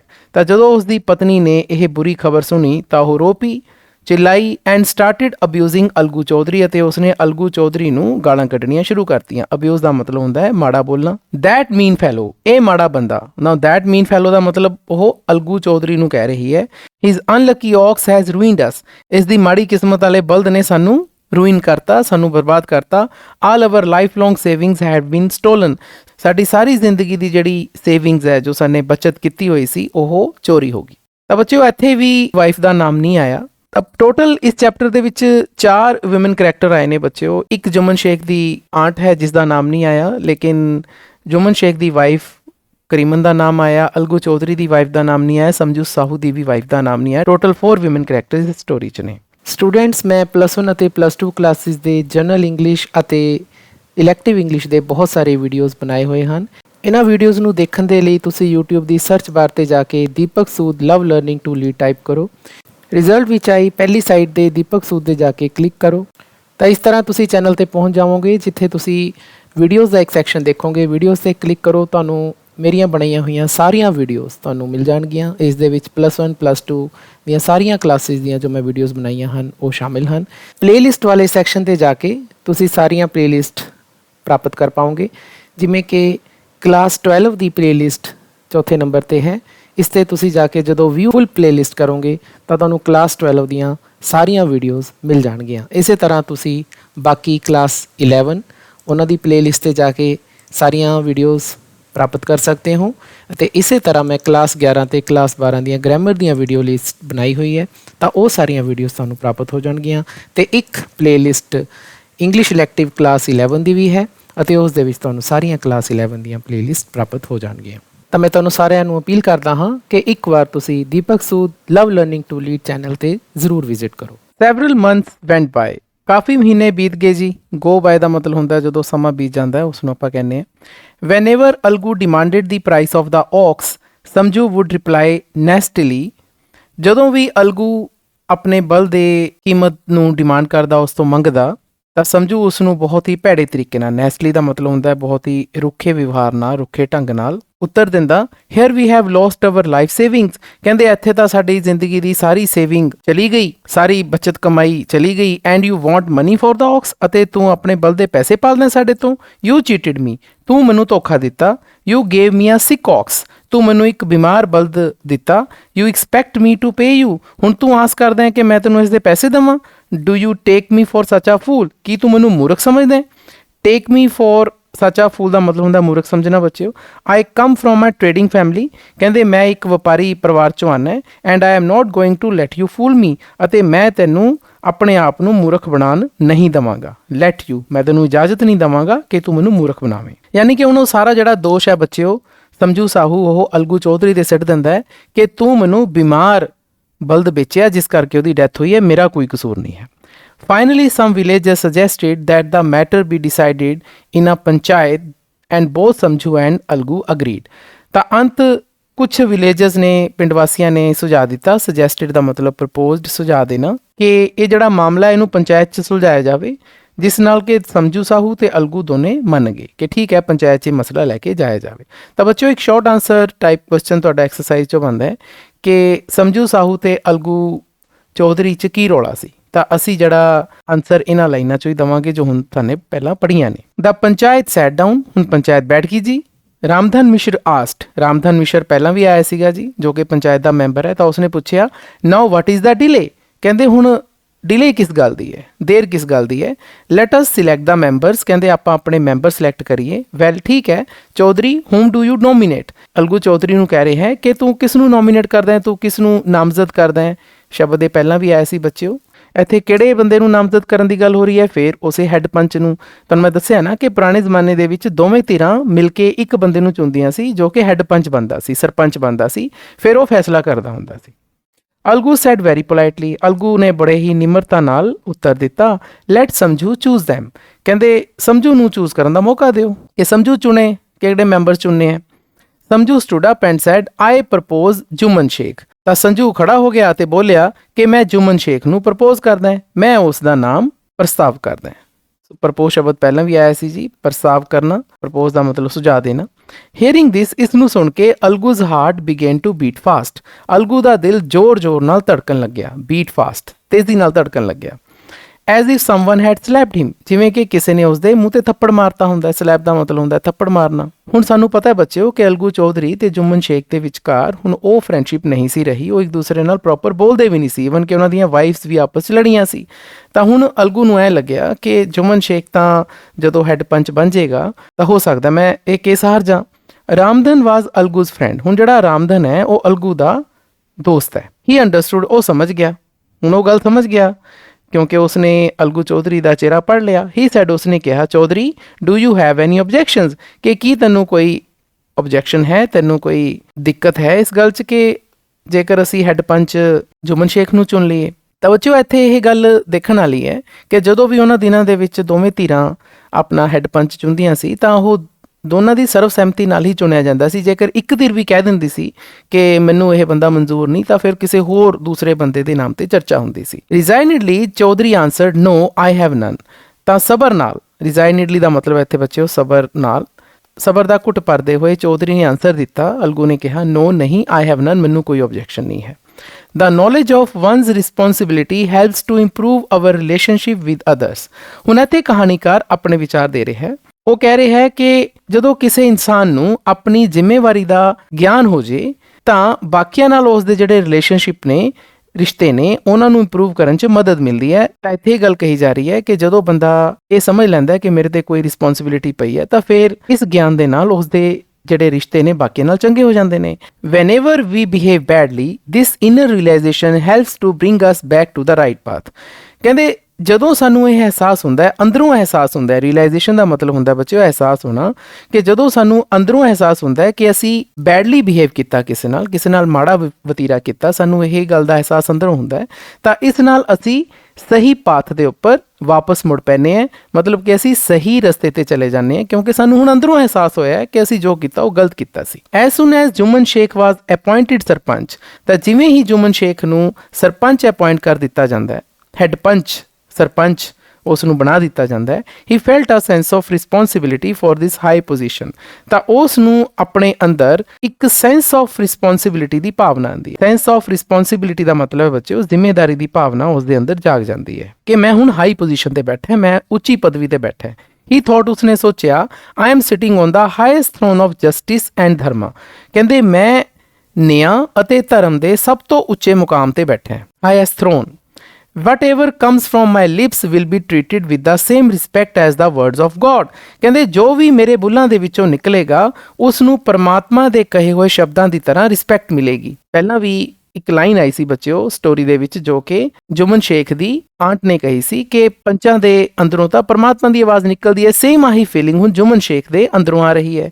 I must not stray even an inch from the truth. ਮੈਨੂੰ 1 ਇੰਚ ਵੀ ਭਟਕਣਾ ਨਹੀਂ ਚਾਹੀਦਾ ਸੱਚਾਈ ਦੇ ਰਸਤੇ ਤੋਂ। ਸਟਰੇ ਦਾ ਮਤਲਬ ਹੁੰਦਾ ਬੱਚਿਓ ਭਟਕਣਾ, ਕਿ ਮੈਨੂੰ ਸੱਚਾਈ ਦੇ ਰਸਤੇ ਤੇ ਚੱਲ ਕੇ ਇਹ ਡਿਸੀਜਨ ਦੇਣਾ ਚਾਹੀਦਾ ਹੈ। ਤਾਂ ਬੱਚਿਓ ਇਹਨਾਂ ਲਾਈਨਾਂ ਤੋਂ ਸਾਨੂੰ ਪਤਾ ਲੱਗ ਰਿਹਾ ਹੈ ਕਿ ਜੁਮਨ ਸ਼ੇਖ ਵੀ ਹੁਣ ਸਹੀ ਰਾਹ ਤੇ ਚੱਲ ਰਿਹਾ ਹੈ। ਹੁਣ ਤੱਕ ਉਹ ਅਲਗੂ ਚੌਧਰੀ ਤੋਂ ਬਦਲਾ ਲੈਣ ਦੀ ਗੱਲ ਕਰ ਰਿਹਾ ਸੀ, ਪਰੰਤੂ ਹੁਣ ਉਸ ਨੂੰ ਲੱਗਿਆ ਕਿ ਨਹੀਂ, ਮੈਂ ਹੁਣ ਇੱਕ ਸਰਪੰਚ ਦੇ ਅਹੁਦੇ ਤੇ ਬੈਠਾ ਹਾਂ, ਪੰਚ ਜਿਸ ਨੂੰ ਕਿ ਇੱਕ ਪਰਮਾਤਮਾ ਦੀ ਆਵਾਜ਼ ਮੰਨਿਆ ਜਾਂਦਾ ਹੈ, ਤਾਂ ਮੈਂ ਜੋ ਵੀ ਫੈਸਲਾ ਕਰੂੰਗਾ ਸਹੀ ਕਰੂੰਗਾ। ਇਹਦੇ ਵਿੱਚ ਮੈਨੇ ਇਹ ਨਹੀਂ ਦੇਖਣਾ ਕਿ ਮੇਰੀ ਕਿਸੇ ਨਾਲ ਦੋਸਤੀ ਹੈ ਜਾਂ ਦੁਸ਼ਮਣੀ ਹੈ, ਮੈਂ ਜੋ ਸੱਚ ਹੋਊਗਾ ਮੈਂ ਉਸ ਨੂੰ ਹੀ ਬੋਲੂੰਗਾ। The punches began to question both the factions। ਤਾਂ ਜਿਹੜੇ ਪੰਚ ਸੀਗੇ ਉਹ ਦੋਨੇ ਧੜਿਆਂ ਨੂੰ ਕੁਐਸਚਨ ਕਰਨ ਲੱਗੇ। ਫੈਕਸ਼ਨ ਦਾ ਮਤਲਬ ਬੱਚਿਓ ਧੜੇ। ਹੁਣ 2 ਧੜੇ ਕਿਹੜੇ ਸੀ? ਇੱਕ ਸਮਝੂ ਸਾਹੂ ਸੀ ਤੇ ਦੂਸਰਾ ਅਲਗੂ ਚੌਧਰੀ ਸੀ। For a long time both sides and their supporters argued back and forth। ਕਾਫੀ ਸਮੇਂ ਤੱਕ ਦੋਨਾਂ ਦੇ ਜਿਹੜੇ ਸਪੋਰਟਰ ਸੀਗੇ, ਸਪੋਰਟਰਸ ਮਤਲਬ ਕਿ ਜਿਹੜੇ ਉਹਨਾਂ ਦੇ ਨਾਲ ਸਪੋਰਟ ਕਰਦੇ ਸੀ। ਇੱਥੇ ਕਿਹਦੀ ਸਪੋਰਟਰਸ ਦੀ ਗੱਲ ਹੋ ਰਹੀ ਹੈ? ਸੇਮ ਅਲਗੂ ਚੌਧਰੀ ਤੇ ਸਮਝੂ ਸਾਹੂ ਦੀ ਗੱਲ ਹੋ ਰਹੀ ਸੀ। ਤਾਂ ਦੋਨਾਂ ਸਾਈਡ ਦੇ ਜਿਹੜੇ ਸਪੋਰਟਰ ਸੀ ਉਹ ਇੱਕ ਦੂਜੇ ਨੂੰ ਬੈਕ ਐਂਡ ਫੋਰਥ ਇੱਕ ਦੂਜੇ ਦੇ ਨਾਲ ਵਾਦ ਵਿਵਾਦ ਕਰਦੇ ਰਹੇ, ਆਰਗੂ ਮਤਲਬ ਗੱਲਾਂ ਬਾਤਾਂ ਕਰਦੇ ਰਹੇ। ਉਧਰੋਂ ਕੁਐਸਚਨ ਹੁੰਦਾ ਸੀ, ਉਧਰੋਂ ਕੁਐਸਚਨ ਹੁੰਦਾ ਸੀ। They all agreed that Samjhu should make payment for the ox. ਸਾਰੇ ਜਣੇ ਇਸ ਗੱਲ ਨੂੰ ਮੰਨ ਗਏ ਕਿ ਸਮਝੂ ਨੂੰ ਇਸ ਬਲ ਦੀ ਪੇਮੈਂਟ ਕਰਨੀ ਚਾਹੀਦੀ ਹੈ। But 2 of the men favored the idea that Samju should also be compensated for the loss of the animal। ਪਰੰਤੂ 2 of the men, ਤਾਂ 2 ਪੰਚ ਜਿਹੜੇ ਉੱਥੇ ਪੰਚਾਇਤ ਮੈਂਬਰ ਸੀ ਉਹਨਾਂ ਦੇ ਵਿੱਚੋਂ 2 ਜਣੇ ਸੋਚਦੇ ਸੀ ਫੇਵਰ ਦਾ ਆਈਡੀਆ। ਉਹਨਾਂ ਨੇ ਇਸ ਗੱਲ ਦੀ ਫੇਵਰ ਕੀਤੀ, ਇਸ ਗੱਲ ਦੇ ਬਾਰੇ ਉਹਨਾਂ ਨੇ ਹਾਮੀ ਭਰੀ। ਫੇਵਰ ਦਾ ਮਤਲਬ ਹੁੰਦਾ ਬੱਚਿਓ ਹਾਮੀ ਭਰਨਾ। ਕਿਸ ਗੱਲ ਦੀ ਹਾਮੀ ਭਰੀ? ਕਿ ਸਮਝੂ ਨੂੰ ਵੀ, ਕਿਉਂਕਿ ਉਸਦੇ ਐਨੀਮਲ ਦਾ ਲੋਸ ਹੋਇਆ, ਉਸਦੇ ਬਲਦ ਦੀ ਡੈਥ ਹੋਈ ਹੈ, ਉਸ ਨੂੰ ਕੰਪਨਸੇਸ਼ਨ ਵੀ ਮਿਲਣੀ ਚਾਹੀਦੀ ਹੈ, ਹਰਜਾਨਾ ਉਸ ਨੂੰ ਥੋੜਾ ਬਹੁਤਾ ਮਿਲਣਾ ਚਾਹੀਦਾ ਹੈ। Others insisted Samju should be punished to set an example to other villages not to treat their animals with such cruelty। ਬਾਕੀਆਂ ਨੇ ਇਸ ਗੱਲ ਦੀ ਜ਼ਿੱਦ ਕੀਤੀ। ਇਨਸਿਸਟ ਦਾ ਮਤਲਬ ਹੁੰਦਾ ਇਸ ਗੱਲ ਤੇ ਜ਼ੋਰ ਦੇਣਾ, ਜ਼ਿੱਦ ਕਰਨਾ, ਕਿ ਸਮਝੂ ਨੂੰ ਪਨਿਸ਼ ਕਰਨਾ ਚਾਹੀਦਾ ਹੈ ਤਾਂ ਕਿ ਇੱਕ ਐਗਜ਼ਾਮਪਲ ਸੈੱਟ ਹੋਵੇ, ਇੱਕ ਉਦਾਹਰਣ ਬਣੇ ਸਾਰੇ ਪਿੰਡ ਵਾਸੀਆਂ ਦੇ ਲਈ ਕਿ ਅਸੀਂ ਜਾਨਵਰਾਂ ਦੇ ਨਾਲ ਜਿਹੜਾ ਵਿਵਹਾਰ ਕਰਨਾ ਹੈ ਇਸ ਤਰੀਕੇ ਦਾ ਜ਼ਾਲਿਮ ਵਿਵਹਾਰ ਨਾ ਕਰੀਏ। ਕਰੂਐਲਟੀ ਦਾ ਮਤਲਬ ਇੱਥੇ ਬੱਚਿਓ ਜ਼ਾਲਿਮ ਪੁਣੇ ਦੀ ਗੱਲ ਹੋਗੀ ਕਿ ਜੇਕਰ ਅਸੀਂ ਸਮਝੂ ਨੂੰ ਪਨਿਸ਼ ਕਰੀਏ, ਕਿਉਂਕਿ ਸਮਝੂ ਨੇ ਬਹੁਤ ਹੀ ਨਿਰਦੈਤਾ ਪੂਰਵਕ ਆਪਣੇ ਬਲਦ ਨਾਲ ਵਿਵਹਾਰ ਕੀਤਾ ਸੀ, ਤਾਂ ਇਸ ਕਰਕੇ ਇਸ ਨੂੰ ਸਜ਼ਾ ਮਿਲਣੀ ਚਾਹੀਦੀ ਹੈ। ਫਾਈਨਲੀ ਜੁਮਨ ਅਨਾਉਂਸ ਦਾ ਡਿਸੀਜਨ। ਅੰਤ ਜੁਮਨ ਨੇ ਫਿਰ ਫੈਸਲਾ ਸੁਣਾਇਆ। ਤਾਂ ਬੱਚਿਓ ਇੱਥੇ ਹੁਣ ਇਹ ਗੱਲ ਦੇਖਣ ਵਾਲੀ ਹੈ ਕਿ ਜਿਹੜੇ ਪੰਚ ਸੀਗੇ, ਜੋ ਪੰਚਾਇਤ ਦੇ ਮੈਂਬਰ ਸੀਗੇ, ਤਾਂ ਉਹਨਾਂ ਦੇ ਵਿਚਾਰ ਵੀ ਆਪਸ 'ਚ ਪੂਰੀ ਤਰ੍ਹਾਂ ਨਹੀਂ ਸੀ ਮਿਲਦੇ। ਕੁਝ ਪੰਚ ਇਹ ਕਹਿੰਦੇ ਸੀ ਸਮਝੂ ਸਾਹੂ ਨੂੰ ਕੰਪਨਸੇਸ਼ਨ ਮਿਲਣਾ ਚਾਹੀਦਾ ਹੈ, ਕੁਝ ਕਹਿੰਦੇ ਸੀ ਕਿ ਨਹੀਂ ਉਸ ਨੂੰ ਸਜ਼ਾ ਮਿਲਣੀ ਚਾਹੀਦੀ ਹੈ। ਹਾਲਾਂਕਿ ਇਸ ਗੱਲ ਤੇ ਸਾਰੇ ਜਣੇ ਰਾਜ਼ੀ ਹੋ ਗਏ ਸੀ ਕਿ ਸਮਝੂ ਸਾਹੂ ਨੂੰ ਔਕਸ ਦੀ ਪੇਮੈਂਟ ਕਰਨੀ ਚਾਹੀਦੀ ਹੈ। ਤਾਂ ਸਟੂਡੈਂਟਸ, ਮੈਂ ਤੁਹਾਡੇ ਲਈ ਮਲਟੀਪਲ ਚੁਆਇਸ ਕੁਐਸਚਨਸ ਦਾ ਇੱਕ ਕੁਇਜ਼ ਤਿਆਰ ਕੀਤਾ ਹੈ, ਜਿਵੇਂ ਕਿ ਤੁਸੀਂ ਸਕਰੀਨ ਦੇ ਉੱਪਰ ਦੇਖ ਪਾ ਰਹੇ ਹੋ। ਇਹ ਕੁਇਜ਼ ਅੱਜ ਵਾਲੇ ਵੀਡੀਓ ਦੇ ਟੈਕਸਟ ਦੇ ਉੱਪਰ ਬੇਸਡ ਹੈ। ਤਾਂ ਮੈਂ ਚਾਹਾਂਗਾ ਬੱਚਿਓ ਕਿ ਤੁਸੀਂ ਇਹ ਵਾਲਾ ਕੁਇਜ਼ ਜ਼ਰੂਰ ਸੋਲਵ ਕਰੋ। ਮੈਂ ਇਸ ਦੇ ਵਿੱਚ ਤਰ੍ਹਾਂ ਦੇ ਮਲਟੀਪਲ ਚੁਆਇਸ ਕੁਐਸਚਨਸ ਪਾਏ ਨੇ, ਜਿਸ ਨੂੰ ਸੋਲਵ ਕਰਕੇ ਤੁਹਾਡੀ ਇਸ ਚੈਪਟਰ ਦੀ ਚੰਗੀ ਤਿਆਰੀ ਹੋ ਸਕਦੀ ਹੈ। ਮੈਂ ਇਸ ਕੁਇਜ਼ ਦਾ ਲਿੰਕ ਵੀਡੀਓ ਦੇ ਨੀਚੇ, ਜਿਵੇਂ ਕਿ ਤੁਸੀਂ ਦੇਖ ਪਾ ਰਹੇ ਹੋ, ਡਿਸਕ੍ਰਿਪਸ਼ਨ ਬਾਕਸ ਦੇ ਵਿੱਚ ਪ੍ਰੋਵਾਈਡ ਕੀਤਾ ਹੈ। ਇਹ ਵਾਲੇ ਲਿੰਕ ਦੇ ਉੱਪਰ ਜਾ ਕੇ ਤੁਸੀਂ ਇਹ ਸਾਰਾ ਕੁਇਜ਼ ਸੋਲਵ ਕਰ ਸਕਦੇ ਹੋ। ਮੈਂ ਤੁਹਾਡੇ ਦਿੱਤੇ ਹੋਏ ਆਨਸਰਸ ਦੀ ਫੀਡਬੈਕ ਨਾਲ ਦੀ ਨਾਲ ਤੁਹਾਨੂੰ ਪ੍ਰੋਵਾਈਡ ਕਰਾਂਗਾ। ਤਾਂ ਜੁਮਨ ਸ਼ੇਖ ਕੀ ਬੋਲਦਾ ਹੈ ਕਿ ਅਲਗੂ Chaudhary and ਸਮਝੂ Sahu the members have considered your case very thoroughly. ਤਾਂ ਉਹ ਅਲਗੂ ਚੌਧਰੀ ਤੇ ਸਮਝੂ ਸਾਹੂ ਨੂੰ ਕਹਿੰਦਾ ਹੈ ਕਿ ਪੰਚਾਇਤ ਦੇ ਮੈਂਬਰਾਂ ਨੇ ਤੁਹਾਡਾ ਕੇਸ ਬਹੁਤ ਹੀ ਧਿਆਨ ਨਾਲ ਕੰਸੀਡਰ ਕੀਤਾ ਹੈ, ਉਸ ਨੂੰ ਵਿਚਾਰਿਆ ਹੈ। ਕੰਸੀਡਰ ਦਾ ਮਤਲਬ ਇੱਥੇ ਬੱਚਿਓ ਹੈ ਵਿਚਾਰ ਕਰਨਾ, ਥੋਰਲੀ ਮਤਲਬ ਧਿਆਨ ਨਾਲ। It is only proper that Samjhu should pay the full amount for the ox. ਕਹਿੰਦੇ ਇਹ ਸਹੀ ਹੋਏਗਾ ਕਿ ਸਮਝੂ ਬਲਦ ਦੀ ਪੂਰੀ ਕੀਮਤ ਪੇ ਕਰੇ, ਫੁੱਲ ਅਮਾਊਂਟ, ਜੋ ਪੂਰੀ ਰਾਸ਼ੀ ਹੈ ਔਕਸ ਦੀ, ਜੋ ਕਿ ਸੌਦੇ 'ਚ ਡਿਸਾਈਡ ਹੋਈ ਸੀ, ਉਹ ਉਸ ਨੂੰ ਪੇ ਕਰਨੀ ਚਾਹੀਦੀ ਹੈ। Van he bought the aux it was in good health. ਕਹਿੰਦੇ ਜਦੋਂ ਉਸਨੇ ਬਲਦ ਖਰੀਦਿਆ ਸੀ, ਇੱਥੇ ਹੀ ਦਾ ਮਤਲਬ ਸਮਝੂ ਤੋਂ ਹੈ ਕਿ ਜਦੋਂ ਸਮਝੂ ਨੇ ਬਲਦ ਖਰੀਦਿਆ ਸੀ ਉਸ ਸਮੇਂ ਉਹ ਚੰਗੀ ਸਿਹਤ ਵਿੱਚ ਸੀ, ਉਸ ਸਮੇਂ ਉਹ ਬਿਮਾਰ ਨਹੀਂ ਸੀ, ਜੋ ਕਿ ਸਮਝੂ ਕਹਿ ਰਿਹਾ ਸੀ। If he had paid cash down at the time, the present situation would not have arisen। ਜੇਕਰ ਉਸਨੇ ਉਸ ਸਮੇਂ at that time ਦਾ ਮਤਲਬ ਜਦੋਂ ਸੌਦਾ ਹੋਇਆ ਸੀ, ਤਾਂ ਜਦੋਂ ਸੌਦੇ ਵੇਲੇ ਉਸਨੇ ਸਾਰਾ ਕੈਸ਼ ਦੇ ਦਿੱਤਾ ਹੁੰਦਾ, ਜੋ ਰਾਸ਼ੀ ਸੀ ਬਲਦ ਦੀ ਉਹ ਅਲਗੂ ਚੌਧਰੀ ਨੂੰ ਸਮਝੂ ਨੇ ਦੇ ਦਿੱਤੀ ਹੁੰਦੀ, ਤਾਂ ਹੁਣ ਵਾਲੀ ਜਿਹੜੀ ਸਿਚੁਏਸ਼ਨ ਆਈ ਹੈ ਇਹ ਪੈਦਾ ਹੀ ਨਹੀਂ ਸੀ ਹੋਣੀ। Would not have arisen. Arise ਦੀ ਥਰਡ ਫਾਰਮ ਹੈ। ਅਰਾਈਜ਼ ਦਾ ਮਤਲਬ ਹੁੰਦਾ ਬੱਚਿਓ ਪੈਦਾ ਹੋਣਾ। ਇੱਥੇ ਸਿਚੁਏਸ਼ਨ ਦੇ ਪੈਦਾ ਹੋਣ ਤੋਂ ਗੱਲ ਹੋ ਰਹੀ ਹੈ। ਉਹ ਤਾਂ ਗੱਲ ਸਿੱਧੀ ਹੋਈ ਹੈ ਬੱਚਿਓ ਕਿ ਜੇਕਰ ਉਸ ਸਮੇਂ ਉਸਨੇ ਪੈਸੇ ਸਾਰੇ ਦੇਤੇ ਹੁੰਦੇ ਬਲਦ ਦੇ, ਜੋ ਕਿ ਉਸਨੇ ਕਹੇ ਸੀ ਮੈਂ ਮਹੀਨੇ ਬਾਅਦ ਦਊਂਗਾ, ਤਾਂ ਫਿਰ ਤਾਂ ਇਹ ਕੇਸ ਆਣਾ ਹੀ ਨਹੀਂ ਸੀਗਾ। The ox died because it was made to work very hard and it was not fed or looked after properly। ਹੁਣ ਇਹ ਜਿਹੜਾ ਬਲਦ ਸੀ ਇਹ ਤਾਂ ਮਰਿਆ ਕਿਉਂਕਿ ਇਸ ਨੂੰ ਬਹੁਤ ਜ਼ਿਆਦਾ ਸਖਤ ਮਿਹਨਤ ਕਰਾਈ ਗਈ। It was made to work very hard ਅਤੇ ਇਸ ਨੂੰ ਖਾਣਾ ਨਹੀਂ ਦਿੱਤਾ ਗਿਆ ਪ੍ਰੋਪਰਲੀ ਅਤੇ ਇਸ ਦਾ ਧਿਆਨ ਨਹੀਂ ਰੱਖਿਆ ਗਿਆ। ਰਾਮਧਨ ਮਿਸ਼ਰ ਸਪੋਕ, ਤਾਂ ਹੁਣ ਰਾਮਧਨ ਮਿਸ਼ਰ ਜੋ ਪੰਚਾਇਤ ਮੈਂਬਰ ਹੈ ਬੋਲਦਾ ਹੈ, Samjhu has deliberately kill the animal and he should be punished for it. ਕਿ ਸਮਝੂ ਨੇ ਜਾਣ ਕੇ, ਡੈਲੀਬਰੇਟਲੀ ਦਾ ਮਤਲਬ ਹੁੰਦਾ ਬੱਚਿਓ ਜਾਣ ਬੁੱਝ ਕੇ, ਡੈਲੀਬਰੇਟਲੀ ਦਾ ਮਤਲਬ ਹੁੰਦਾ ਬੱਚਿਓ ਜਾਣ ਬੁੱਝ ਕੇ, ਕਿ ਸਮਝੂ ਨੇ ਜਾਣ ਬੁੱਝ ਕੇ ਇਸ ਜਾਨਵਰ ਨੂੰ ਮਾਰਿਆ ਅਤੇ ਉਸ ਨੂੰ ਸਜ਼ਾ ਇਸ ਦੀ ਮਿਲਣੀ ਚਾਹੀਦੀ ਹੈ। ਜੁਮਨ ਸੈਡ, ਜੁਮਨ ਨੇ ਕਿਹਾ that is a different matter. ਕਹਿੰਦੇ ਇਹ ਇੱਕ ਅਲੱਗ ਮਸਲਾ ਹੈ। We have nothing to do with that. ਸਾਨੂੰ ਇਸ ਨਾਲ ਕੋਈ ਸਰੋਕਾਰ ਨਹੀਂ ਹੈ। ਆਪਾਂ ਕਹਿ ਦਿੰਦੇ ਹਾਂ ਕਿ ਮੈਨੂੰ ਇਸ ਚੀਜ਼ ਨਾਲ ਕੋਈ ਮਤਲਬ ਨਹੀਂ, ਆਪਾਂ ਪੰਜਾਬੀ 'ਚ ਇਹ ਗੱਲ ਕਹਿ ਦਿੰਦੇ ਹਾਂ ਤਾਂ ਉਸ ਦੀ ਇੰਗਲਿਸ਼ ਹੁੰਦੀ ਹੈ ਕਿ I have nothing to do with that. ਤਾਂ ਬੱਚਿਓ ਦੇਖੋ ਜੁਮਨ ਕਿੰਨਾ ਸੋਹਣਾ ਫੈਸਲਾ ਲੈ ਰਿਹਾ ਹੈ, ਕਿਉਂਕਿ ਜਿਹੜਾ ਕੇਸ ਸੀਗਾ ਉਹ ਕੇਸ ਸਿਰਫ ਇਸ ਗੱਲ ਦਾ ਸੀ ਕਿ ਕੀ ਸਮਝੂ ਸਾਹੂ ਨੂੰ ਉਸ ਬਲਦ ਦੇ ਪੈਸੇ ਦੇਣੇ ਚਾਹੀਦੇ ਨੇ ਕਿ ਨਹੀਂ ਦੇਣੇ ਚਾਹੀਦੇ। ਸਮਝੂ ਸਾਹੂ ਨੂੰ ਕਸੂਰਵਾਰ ਠਹਿਰਾਇਆ ਗਿਆ ਜੁਮਨ ਵੱਲੋਂ ਕਿ ਹਾਂ ਜਿਸ ਸਮੇਂ ਉਸਨੇ ਬਲਦ ਲਿਆ ਸੀ ਤਾਂ ਉਸ ਸਮੇਂ ਉਹ ਸਹੀ ਸਿਹਤ 'ਚ ਸੀ, ਉਸਨੇ ਉਸ ਦਾ ਰੱਖ ਰਖਾਵ ਚੰਗਾ ਨਹੀਂ ਕੀਤਾ ਜਿਸ ਕਰਕੇ ਬਲਦ ਦੀ ਡੈਥ ਹੋਈ ਹੈ, ਇਸ ਕਰਕੇ ਪੈਸੇ ਦੇਣੇ ਬਣਦੇ ਨੇ। ਤਾਂ ਹੁਣ ਸਮਝੂ ਸਾਹੂ ਨੇ ਜੇਕਰ ਬਲਦ ਦੀ ਦੇਖਭਾਲ ਨਹੀਂ ਕੀਤੀ ਤਾਂ ਇਹ ਤਾਂ ਬਿਲਕੁਲ ਅਲੱਗ ਮੈਟਰ ਹੈ, ਇਹ ਤਾਂ ਕੇਸ ਅਲੱਗ ਚੀਜ਼ ਹੈ। ਤਾਂ ਜੁਮਨ ਬਹੁਤ ਅੱਛਾ ਫੈਸਲਾ ਲੈ ਰਿਹਾ ਹੈ। ਝਗੜੂ ਸ਼ਾਹੂ ਪਲੀਡਿਡ ਸਮਝੂ ਸ਼ੁੱਡ ਨਾਟ ਟ੍ਰੀਟਡ ਸੋ ਹਾਰਸ਼ਲੀ। ਹੁਣ ਇੱਕ ਝਗੜੂ ਸ਼ਾਹੂ ਹੈ ਜੀ, ਇਹ ਇੱਕ ਨਵਾਂ ਕਰੈਕਟਰ ਹੈ ਜੋ ਕਿ ਸਿਰਫ ਇੱਕ ਲਾਈਨ ਲਈ ਹੀ ਆਉਂਦਾ ਪੂਰੀ ਸਟੋਰੀ 'ਚ। ਤਾਂ ਉਹ ਹੁਣ ਇਹ ਆਪਣੀ ਪੈਰਵੀ ਦਿੰਦਾ ਹੈ, ਪਲੀਡ ਦਾ ਮਤਲਬ ਪੈਰਵੀ ਦੇਣਾ, ਕਿ ਸਮਝੂ ਸਾਹੂ ਨੂੰ ਇੰਨਾ ਬੁਰੀ ਤਰੀਕੇ ਨਾਲ ਟਰੀਟ ਨਹੀਂ ਕੀਤਾ ਜਾਣਾ ਚਾਹੀਦਾ, ਉਸ ਨਾਲ ਇੰਨਾ ਬੁਰਾ ਵਿਵਹਾਰ ਨਹੀਂ ਕੀਤਾ ਜਾਣਾ ਚਾਹੀਦਾ। ਹੁਣ ਇਹ ਬੁਰਾ ਵਿਵਹਾਰ ਕੀ ਹੈ ਕਿ ਉਸ ਨੂੰ ਪੂਰੀ ਰਕਮ ਦੇਣੀ ਪੈਣੀ ਹੈ ਬਲਦ ਦੀ, ਹਾਲਾਂਕਿ ਉਸ ਦਾ ਆਪਣਾ ਨੁਕਸਾਨ ਵੀ ਹੋਇਆ ਹੈ, ਚੋਰੀ ਵੀ ਹੋਈ ਹੈ, ਉਸ ਦੀ ਜਮ੍ਹਾਂ ਪੂੰਜੀ ਚੋਰ ਲੈ ਗਈ ਸੀ ਲੁੱਟ ਕੇ। ਕਿਉਂਕਿ ਝਗੜੂ ਸ਼ਾਹੂ ਵੀ ਟਰੇਡਰ ਹੈ ਬੱਚੇ, ਉਹਦਾ ਟਰੇਡਰ ਜਿਹੜਾ ਵਪਾਰੀ ਹੁੰਦਾ ਵਪਾਰੀ ਦੀ ਸਾਈਡ ਲੈਂਦਾ ਹੀ ਹੈ। ਤਾਂ ਇੱਥੇ ਝਗੜੂ ਸ਼ਾਹੂ ਸਮਝੂ ਸਾਹੂ ਨੂੰ ਇੰਨੇ ਹਾਰਸ਼ਲੀ ਟਰੀਟ ਨਹੀਂ ਕੀਤਾ ਜਾਣਾ ਚਾਹੀਦਾ। ਜੁਮਨ ਸੈਡ, ਜੁਮਨ ਨੇ ਕਿਹਾ that is up to Algu Chaudhary. ਕਹਿੰਦੇ ਇਹ ਅਲਗੂ ਚੌਧਰੀ ਤੇ ਡਿਪੈਂਡ ਕਰਦਾ ਹੈ। that is up to ਅਲਗੂ Chaudhary. if he wants to give a concession, ਜੇਕਰ ਉਹ ਕੋਈ ਛੋਟ ਦੇਣੀ ਚਾਹੁੰਦਾ ਹੈ, concession ਦਾ ਮਤਲਬ ਬੱਚੇ ਇੱਥੇ ਛੋਟ ਹੋ ਗਿਆ, it will be because of his own goodness। ਕਹਿੰਦੇ ਇਹ ਉਸ ਦੀ ਆਪਣੀ ਨੇਕਨਾਮੀ ਹੋਏਗੀ। ਜੁਮਨ ਸ਼ੇਖ ਇਹ ਕਹਿ ਰਿਹਾ ਹੈ ਕਿ ਅਲਗੂ ਚੌਧਰੀ ਚਾਹੇ ਤਾਂ ਜਿੰਨੇ ਉਸਨੇ ਬਲਦ ਦੇ ਪੈਸੇ ਲੈਣੇ ਨੇ ਉਸ ਤੋਂ ਘੱਟ ਲੈ ਸਕਦਾ ਹੈ, ਪਰ ਇਹ ਉਸ ਦੀ ਆਪਣੀ ਗੁੱਡਨੈਸ ਹੈ। ਜੇਕਰ ਉਹ ਇਹ ਸਮਝਦਾ ਹੈ ਕਿ ਸਮਝੂ ਸਾਹੂ ਦਾ ਨੁਕਸਾਨ ਹੋਇਆ ਤਾਂ ਉਹ ਘੱਟ ਪੈਸੇ ਲੈ ਸਕਦਾ ਹੈ, ਪਰ ਆਪਾਂ ਪੰਚਾਇਤ ਮੈਂਬਰ ਅਲਗੂ ਚੌਧਰੀ ਨੂੰ ਨਹੀਂ ਕਹਿ ਸਕਦੇ ਕਿ ਉਹ ਪੈਸੇ ਪੂਰੇ ਲਵੇ ਜਾਂ ਘੱਟ ਲਵੇ, ਉਸ ਦੀ ਆਪਣੀ ਮਰਜ਼ੀ ਹੈ। ਅਲਗੂ ਵਾਜ਼ ਡਿਲਾਈਟਡ। ਹੁਣ ਅਲਗੂ ਬਹੁਤ ਜ਼ਿਆਦਾ ਖੁਸ਼ ਹੋਇਆ। ਡਿਲਾਈਟ ਦਾ ਮਤਲਬ ਹੁੰਦਾ ਬਹੁਤ ਖੁਸ਼ ਹੋਣਾ। ਹੀ ਸਟੂਡ ਅਪ, ਉਹ ਖੜ ਗਿਆ ਐਂਡ ਸ਼ਾਊਟਡ, ਅਤੇ ਜ਼ੋਰ ਨਾਲ ਬੋਲਿਆ ਗੋਡ ਬਲੈਸ ਦਾ ਸਰਪੰਚ। ਸਰਪੰਚ ਜਿਉਂਦਾ ਵਸਦਾ ਰਹੇ। ਜਿਵੇਂ ਆਪਾਂ ਕਹਿ ਦਿੰਦੇ ਹਾਂ ਕੋਈ ਬਜ਼ੁਰਗ ਜਿਵੇਂ ਸਾਨੂੰ ਅਸੀਸ ਦੇਵੇ ਕਿ ਤੂੰ ਜਿਉਂਦਾ ਵਸਦਾ ਰਹੇ, ਤਾਂ ਉਹਨੂੰ ਇੰਗਲਿਸ਼ ਆਪਾਂ ਕਹਿ ਦਿੰਦੇ ਹਾਂ ਕਿ ਗੋਡ ਬਲੈਸ ਯੂ, ਹੈ ਨਾ। ਤਾਂ ਗੋਡ ਬਲੈਸ ਦਾ ਸਰਪੰਚ ਦਾ ਮਤਲਬ ਹੈ ਇੱਥੇ ਸਰਪੰਚ ਜਿਉਂਦਾ ਵਸਦਾ ਰਵੇ। ਤਾਂ ਇਸ ਤਰੀਕੇ ਨਾਲ ਉਹ ਅਸੀਸ ਦੇ ਰਿਹਾ ਹੈ ਕਿਹਨੂੰ? ਜੁਮਨ ਸ਼ੇਖ ਨੂੰ। ਦਾ ਐਂਟਾਇਰ ਕਰਾਊਡ ਜੁਆਇਨਡ ਇਨ। ਤਾਂ ਹੁਣ ਸਾਰੇ ਦਾ ਸਾਰਾ ਜਿਹੜੀ ਉੱਥੇ ਭੀੜ ਜਮ੍ਹਾਂ ਹੋਈ ਵੀ ਸੀ ਉਹ ਵੀ ਕਹਿਣ ਲੱਗੀ ਜੁਆਇਨਡ ਇਨ, ਮਤਲਬ ਉਹ ਵੀ ਮਿਲ ਕੇ ਬੋਲੀ ਗੋਡ ਬਲੈਸ ਦਾ ਸਰਪੰਚ, ਕਿ ਸਰਪੰਚ ਜਿਉਂਦਾ ਵਸਦਾ ਰਹੇ। Everyone praise the decision. ਸਾਰਿਆਂ ਨੇ ਇਸ ਫੈਸਲੇ ਦਾ ਸਵਾਗਤ ਕੀਤਾ, ਉਸ ਦੀ ਪ੍ਰਸ਼ੰਸਾ ਕੀਤੀ। This is not the work of man. ਕਹਿੰਦੇ ਇਹ ਕਿਸੇ ਬੰਦੇ ਦਾ ਕੰਮ ਨਹੀਂ ਹੁੰਦਾ। God lives in the heart of a panch. ਪਰਮਾਤਮਾ ਪੰਚ ਦੇ ਹਿਰਦੇ ਵਿੱਚ ਵਿਰਾਜਮਾਨ ਹੁੰਦਾ ਹੈ। ਇਹ ਲਾਈਨ ਬੱਚਿਓ ਪਹਿਲਾਂ ਵੀ ਆਈ ਹੈ। ਦਿਸ ਵਾਜ਼ ਹਿਜ਼ ਬਲੈਸਿੰਗ। ਇਹ ਉਸ ਦੀ ਬਲੈਸਿੰਗ ਹੈ। ਇੱਥੇ ਹਿਜ਼ ਦਾ ਮਤਲਬ ਬੱਚਿਓ ਗੋਡ ਤੋਂ ਹੈ, ਕਿਉਂਕਿ ਇਹ 'ਚ ਸਾਡੀ ਵੱਡੀ ਪਈ ਹੈ। ਕਹਿੰਦੇ ਇਹ ਪਰਮਾਤਮਾ ਦੀ ਉਹ ਕਿਰਪਾ ਹੁੰਦੀ ਹੈ ਜਦੋਂ ਕੋਈ ਸਰਪੰਚ ਜਾਂ ਪੰਚ ਇੱਦਾਂ ਦੇ ਡਿਸੀਜ਼ਨ ਲੈਂਦੇ ਹੈ। Before the panch falsehood will be swept away. ਕਹਿੰਦੇ ਪੰਚਾਂ ਦੇ ਅੱਗੇ ਜਿਹੜਾ ਝੂਠ ਹੁੰਦਾ ਹੈ ਉਸ ਦਾ ਨਾਮੋ ਨਿਸ਼ਾਨ ਮੁੱਕ ਜਾਂਦਾ ਹੈ।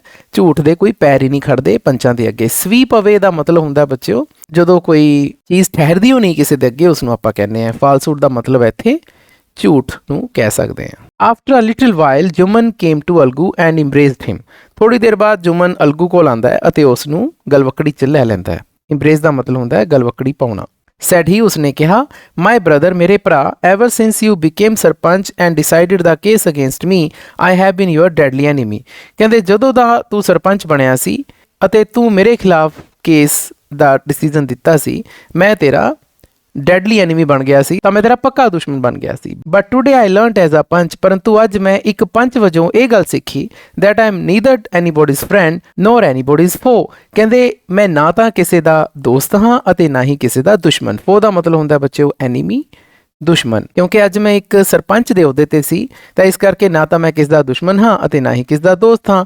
ਅ panch can not see anything except justice. ਇੱਕ ਪੰਚ ਸਿਵਾਏ ਜਸਟਿਸ ਤੋਂ ਹੋਰ ਕੁਝ ਨਹੀਂ ਦੇਖ ਸਕਦਾ। ਜਸਟਿਸ ਦਾ ਮਤਲਬ ਇੱਥੇ ਨਿਆਂ ਹੋ ਗਿਆ ਕਿ ਸਿਵਾਏ ਨਿਆਂ ਤੋਂ ਪੰਚ ਨੂੰ ਹੋਰ ਕੁਝ ਨਹੀਂ ਦੇਖਣਾ ਚਾਹੀਦਾ। ਟੁਡੇ ਆਈ ਐਮ ਕਨਵਿੰਸਡ, ਕਹਿੰਦੇ ਅੱਜ ਮੈਨੂੰ ਪੂਰਾ ਵਿਸ਼ਵਾਸ ਹੈ that God speaks through a panch lips, ਕਿ ਪਰਮਾਤਮਾ ਖੁਦ ਪੰਚਾਂ ਦੇ ਮੂੰਹੋਂ ਬੋਲਦਾ ਹੈ। ਤਾਂ ਜਿਹੜੀ ਗੱਲ ਬੱਚਿਓ ਸਟੋਰੀ 'ਚ ਪਹਿਲਾਂ ਜੁਮਨ ਦੀ ਆਂਟ ਨੇ ਕਹੀ ਸੀ, ਅੱਜ ਉਹੀ ਗੱਲ ਰਿਪੀਟ ਕੌਣ ਕਰ ਰਿਹਾ? ਖੁਦ ਜੁਮਨ ਕਰ ਰਿਹਾ, ਕਿਉਂਕਿ ਅੱਜ ਉਸ ਨੂੰ ਇਨਰ ਰਿਅਲਾਈਜੇਸ਼ਨ ਹੋ ਗਈ ਕਿ ਵਾਕਈ ਪੰਚਾਂ ਸਰਪੰਚਾਂ ਦੇ ਮੂੰਹੋਂ ਪਰਮਾਤਮਾ ਦੀ ਆਵਾਜ਼ ਆਉਂਦੀ ਹੈ। ਅਲਗੂ ਬਿਗੇਨ ਟੂ ਕਰਾਈ, ਤਾਂ ਅਲਗੂ ਹੁਣ ਰੋਣ ਲੱਗਿਆ। ਹਿਸ tears washed away the misunderstanding that had accumulated in their hearts, ਤਾਂ ਉਸ ਦੇ ਹੰਝੂਆਂ ਨੇ ਉਹ ਸਾਰੀ ਭਰਮ ਭੁਲੇਖੇ ਦੂਰ ਕਰਤੇ, ਧੋਤੇ, ਜਿਹੜੇ ਕਿ ਉਹਨਾਂ ਦੇ ਮਨਾਂ ਦੇ ਵਿੱਚ ਜਮ੍ਹਾਂ ਹੋਏ ਹੋਏ ਸੀ। ਇੱਥੇ ਮਿਸਅੰਡਰਸਟੈਂਡਿੰਗ ਦਾ ਮਤਲਬ ਬੱਚੇ ਉਹ ਭੁਲੇਖੇ, ਕਿ ਇਹਨਾਂ ਦੋਨਾਂ ਦੇ ਦਿਲਾਂ ਦੇ ਵਿੱਚ ਜਿਹੜੇ ਭਰਮ ਭੁਲੇਖੇ ਪਏ ਹੋਏ ਸੀਗੇ, ਉਹ ਸਾਰੇ ਭਰਮ ਭੁਲੇਖੇ ਅੱਜ ਇਹਨਾਂ ਦੋਨਾਂ ਦੇ ਹੰਝੂਆਂ ਨੇ ਧੋਤੇ ਸੀਗੇ। ਅੱਜ ਉਹ ਦੋਨੇ ਦੁਬਾਰਾ ਪੱਕੇ ਦੋਸਤ ਬਣ ਗਏ ਸੀ। ਤਾਂ ਸਟੂਡੈਂਟ ਸਾਡਾ ਇੱਕ last question short answer type ਦੇ ਵਿੱਚ ਇਹ ਵੀ ਬਣਦਾ ਹੈ ਕਿ ਅਲਗੂ ਚੌਧਰੀ ਤੇ ਜੁਮਨ ਸ਼ੇਖ ਦੁਬਾਰਾ ਫਰੈਂਡਸ ਕਿਵੇਂ ਬਣੇ। ਤਾਂ ਜਿਹੜੀ ਇਹ ਸਾਰੀ ਘਟਨਾ ਦੇ ਵਿੱਚ ਜੋ ਗੱਲਾਂ ਆਈਆਂ ਨੇ, ਆਪਾਂ ਇਹੀ ਗੱਲਾਂ ਉਸ ਆਨਸਰ ਵਿੱਚ ਲਿਖ ਸਕਦੇ ਹਾਂ। ਤਾਂ ਸਟੂਡੈਂਟਸ ਇਸੇ ਦੇ ਨਾਲ ਸਾਡਾ ਇਹ ਸਾਰਾ ਚੈਪਟਰ ਕੰਪਲੀਟ ਹੁੰਦਾ ਹੈ। ਮੈਨੂੰ ਪੂਰੀ ਉਮੀਦ ਹੈ ਕਿ ਬੱਚਿਓ ਤੁਸੀਂ ਇਹ ਸਾਰਾ ਟੈਕਸਟ ਚੰਗੀ ਤਰ੍ਹਾਂ ਜਾਣ ਗਏ ਹੋਵੋਗੇ। ਜੇਕਰ ਤੁਹਾਨੂੰ ਫਿਰ ਵੀ ਕੋਈ ਡਾਊਟ ਹੈ ਤਾਂ ਤੁਸੀਂ ਮੈਨੂੰ ਕਮੈਂਟ ਸੈਕਸ਼ਨ ਦੇ ਵਿੱਚ ਕੋਈ ਵੀ ਕੁਐਸਚਨ ਪੁੱਛ ਸਕਦੇ ਹੋ। ਇੱਕ ਵਾਰੀ ਫਿਰ ਬੱਚਿਓ ਮੈਂ ਤੁਹਾਨੂੰ ਅਪੀਲ ਕਰਾਂਗਾ ਕਿ ਮੈਂ ਇਸ ਟੈਕਸਟ ਦੇ ਨਾਲ ਰਿਲੇਟਡ ਇੱਕ ਕੁਇਜ਼ ਤਿਆਰ ਕੀਤਾ ਹੈ, ਜਿਸ ਦਾ ਲਿੰਕ ਡਿਸਕ੍ਰਿਪਸ਼ਨ ਬਾਕਸ ਦੇ ਵਿੱਚ ਅਵੇਲੇਬਲ ਹੈ। ਤਾਂ ਤੁਸੀਂ ਉਸ ਲਿੰਕ ਤੇ ਜਾ ਕੇ ਇਹ ਕੁਇਜ਼ ਜ਼ਰੂਰ ਸੋਲਵ ਕਰੋ। ਅਜਿਹਾ ਕਰਨ ਨਾਲ ਤੁਹਾਡੀ ਸਮਝ ਇਸ ਚੈਪਟਰ ਦੇ ਪ੍ਰਤੀ ਹੋਰ ਵੀ ਮਜ਼ਬੂਤ ਹੋਏਗੀ। ਵੀਡੀਓ ਦੇ ਐਂਡ ਤੇ ਮੈਂ ਆਪਣੇ ਦੁਆਰਾ ਬਣਾਏ ਹੋਏ +1 ਕਲਾਸ ਦੀ ਇੰਗਲਿਸ਼ ਕੰਪਲਸਰੀ ਦੇ ਹੋਰ ਬਹੁਤ ਸਾਰੀਆਂ ਸਟੋਰੀਜ਼ ਦੇ ਕੰਪਰੀਹੈਂਸਿਵ ਐਕਸਪਲੇਨੇਸ਼ਨ ਅਤੇ ਐਨਾਲਿਸਿਸ ਦੇ ਲਿੰਕ ਤੁਹਾਨੂੰ ਪ੍ਰੋਵਾਈਡ ਕਰ ਰਿਹਾ ਹਾਂ। ਨੈਕਸਟ ਵੀਡੀਓ ਦੇ ਵਿੱਚ ਆਪਾਂ ਇਸੇ ਚੈਪਟਰ ਦੇ short answer type questions discuss ਕਰਾਂਗੇ। ਫਿਰ ਮਿਲਦੇ ਹਾਂ ਜੀ, ਧੰਨਵਾਦ।